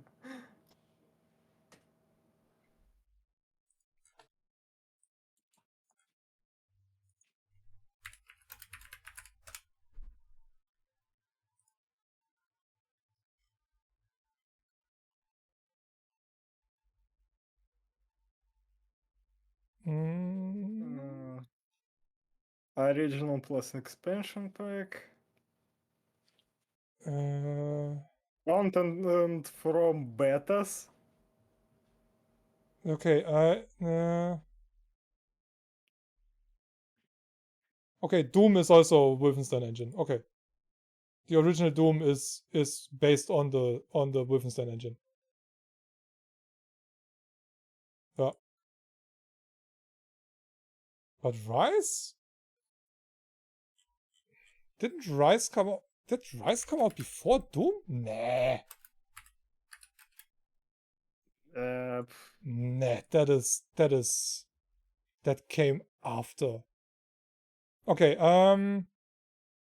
was meant as an add-on to Wolfenstein 3D, enhanced edition of that engine, and was created by Apogee as concurrent product to Doom. So it's not... Well, the one came from ITech, the other one came from Apogee. Okay, Rise of the Triad is 1994 and Doom 1993. Yeah, okay. So See? yeah, I was right. Basically, Doom is the whole new engine. Yeah. The whole new fancy engine, while Rise of the Triad used the Wolfenstein engine to make this one. Yeah. The original Rise of the Triad was on the Index, so it was not allowed to be sold or promoted in Germany from 1995 to 2020. Because, yeah, you kill a lot of humans and stuff, and that's kind of where Germany draws a line when you can do much to human characters. Huh. I did so not have that on my radar at all. I mean, we're still waiting for this game to be yeah, shit. How do you find Sin? The game Sin.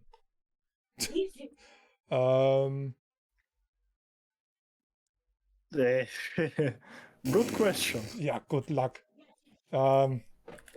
Night Dive. That's easier.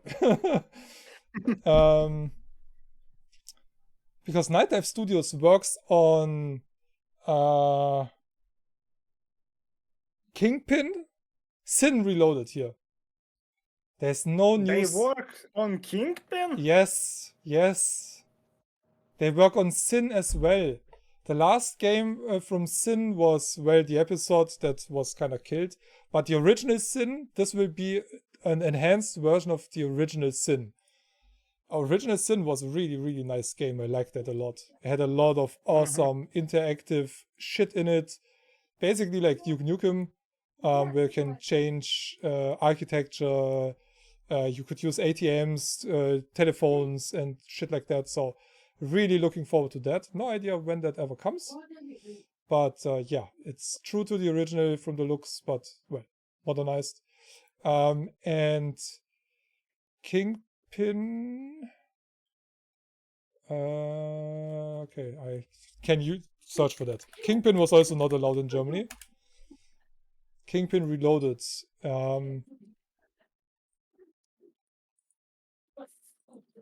That will have a lot of issues with freaking audio. You will not be able to stream this game. There's like the most epic hip-hop soundtrack of all games besides GTA San Andreas maybe.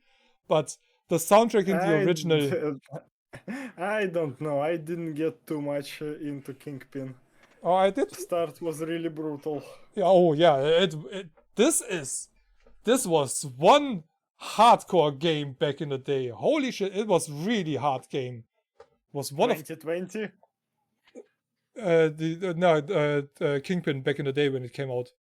No, that still have a trailer with the date 2020. Oh, yeah, well. And then COVID happened. Yeah, fair. But it's stupid to have a trailer out with a date. There are some games that actually still have dates. Specifically when you miss the date. Yeah, even more. I played a game that was released like, I don't know, a year or two after the trailer, and in the trailer on the page and everybody could still see the release. It was like, yeah, out in 2018, and it came 2020 or something like that. It's just stupid. You could just edit that part out when it comes, because when it's out, just cut the end. Just show the gameplay, period. Yeah. But yeah, Kingpin was super hardcore, but the soundtrack was awesome. You had radios there that you could turn on and off. So you could turn on the music with those radios in-game. And damn, I do have the original actually. Which is not on German Steam. Yeah, the original is not on German Steam.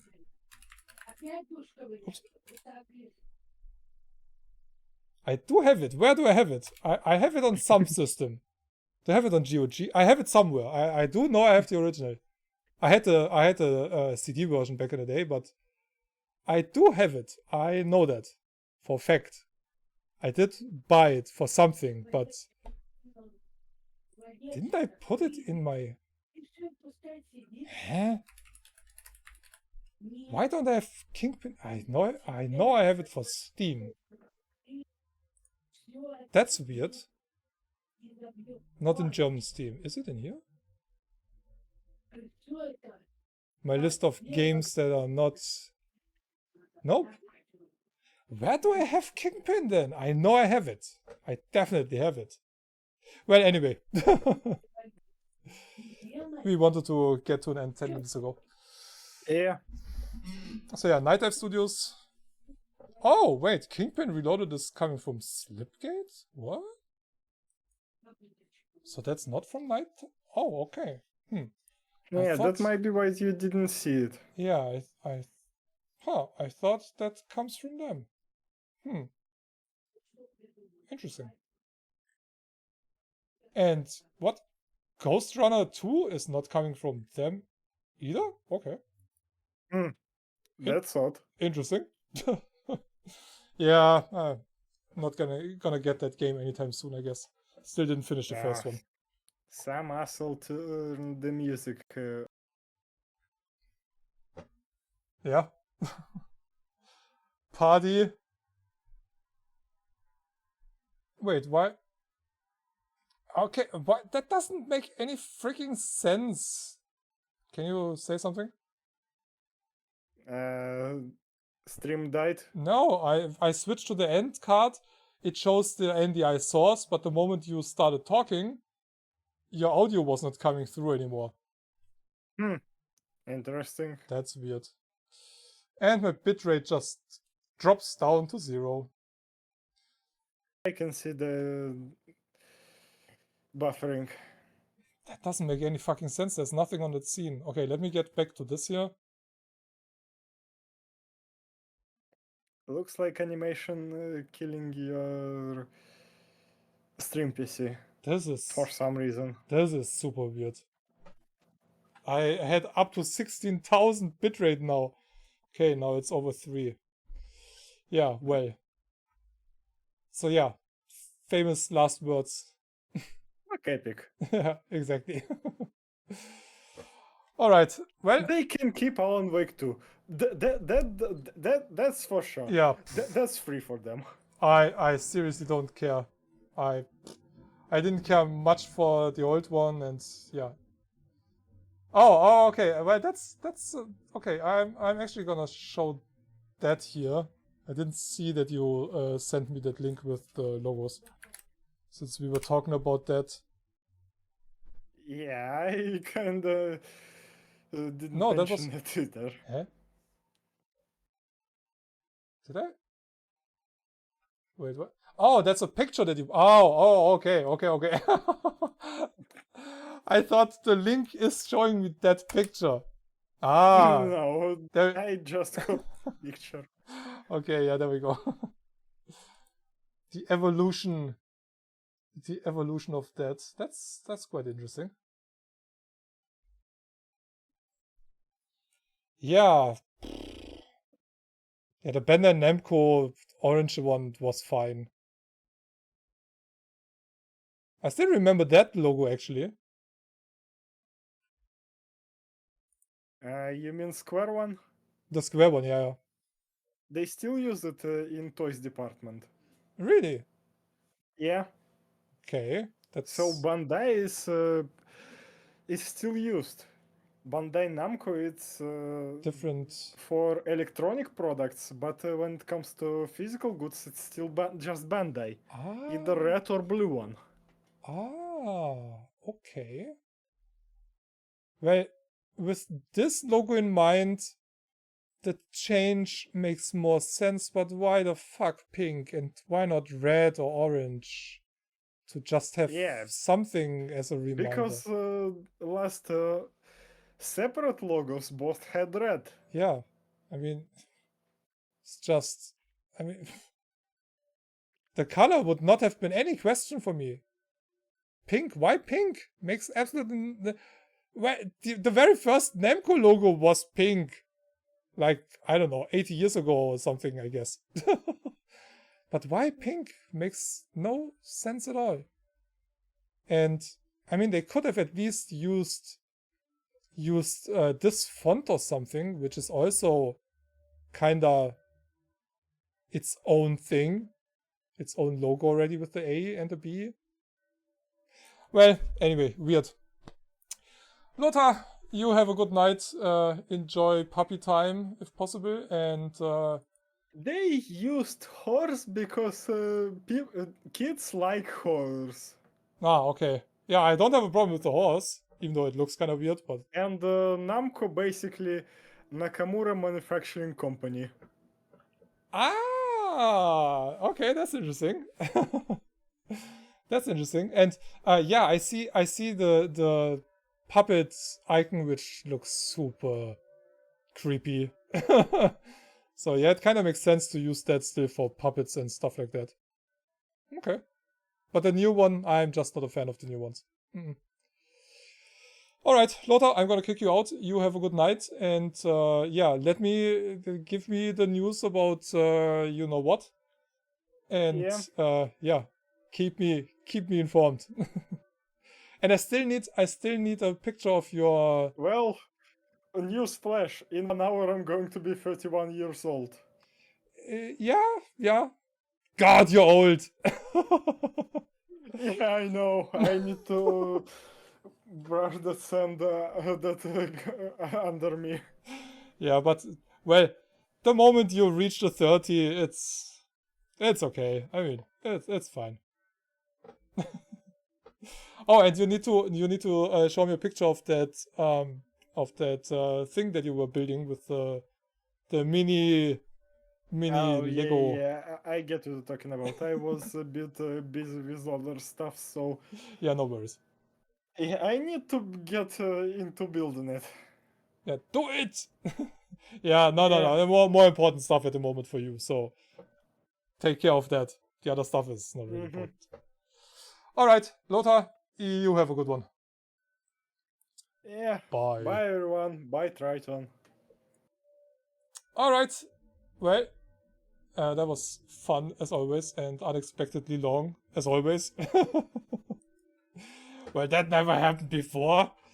So yeah, if you enjoyed Lothar and my chit chat and rants and whatnot, hit that follow button.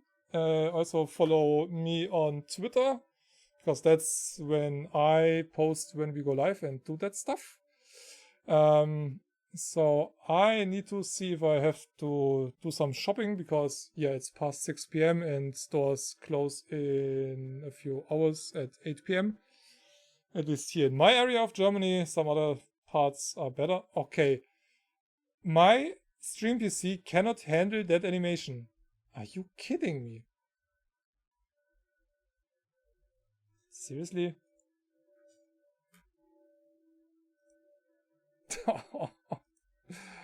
So if I kill this, is that gone then? No. There's one browser source that messes up my whole system. I don't know what's going on. I killed 2 browser sources, so something shouldn't work anymore.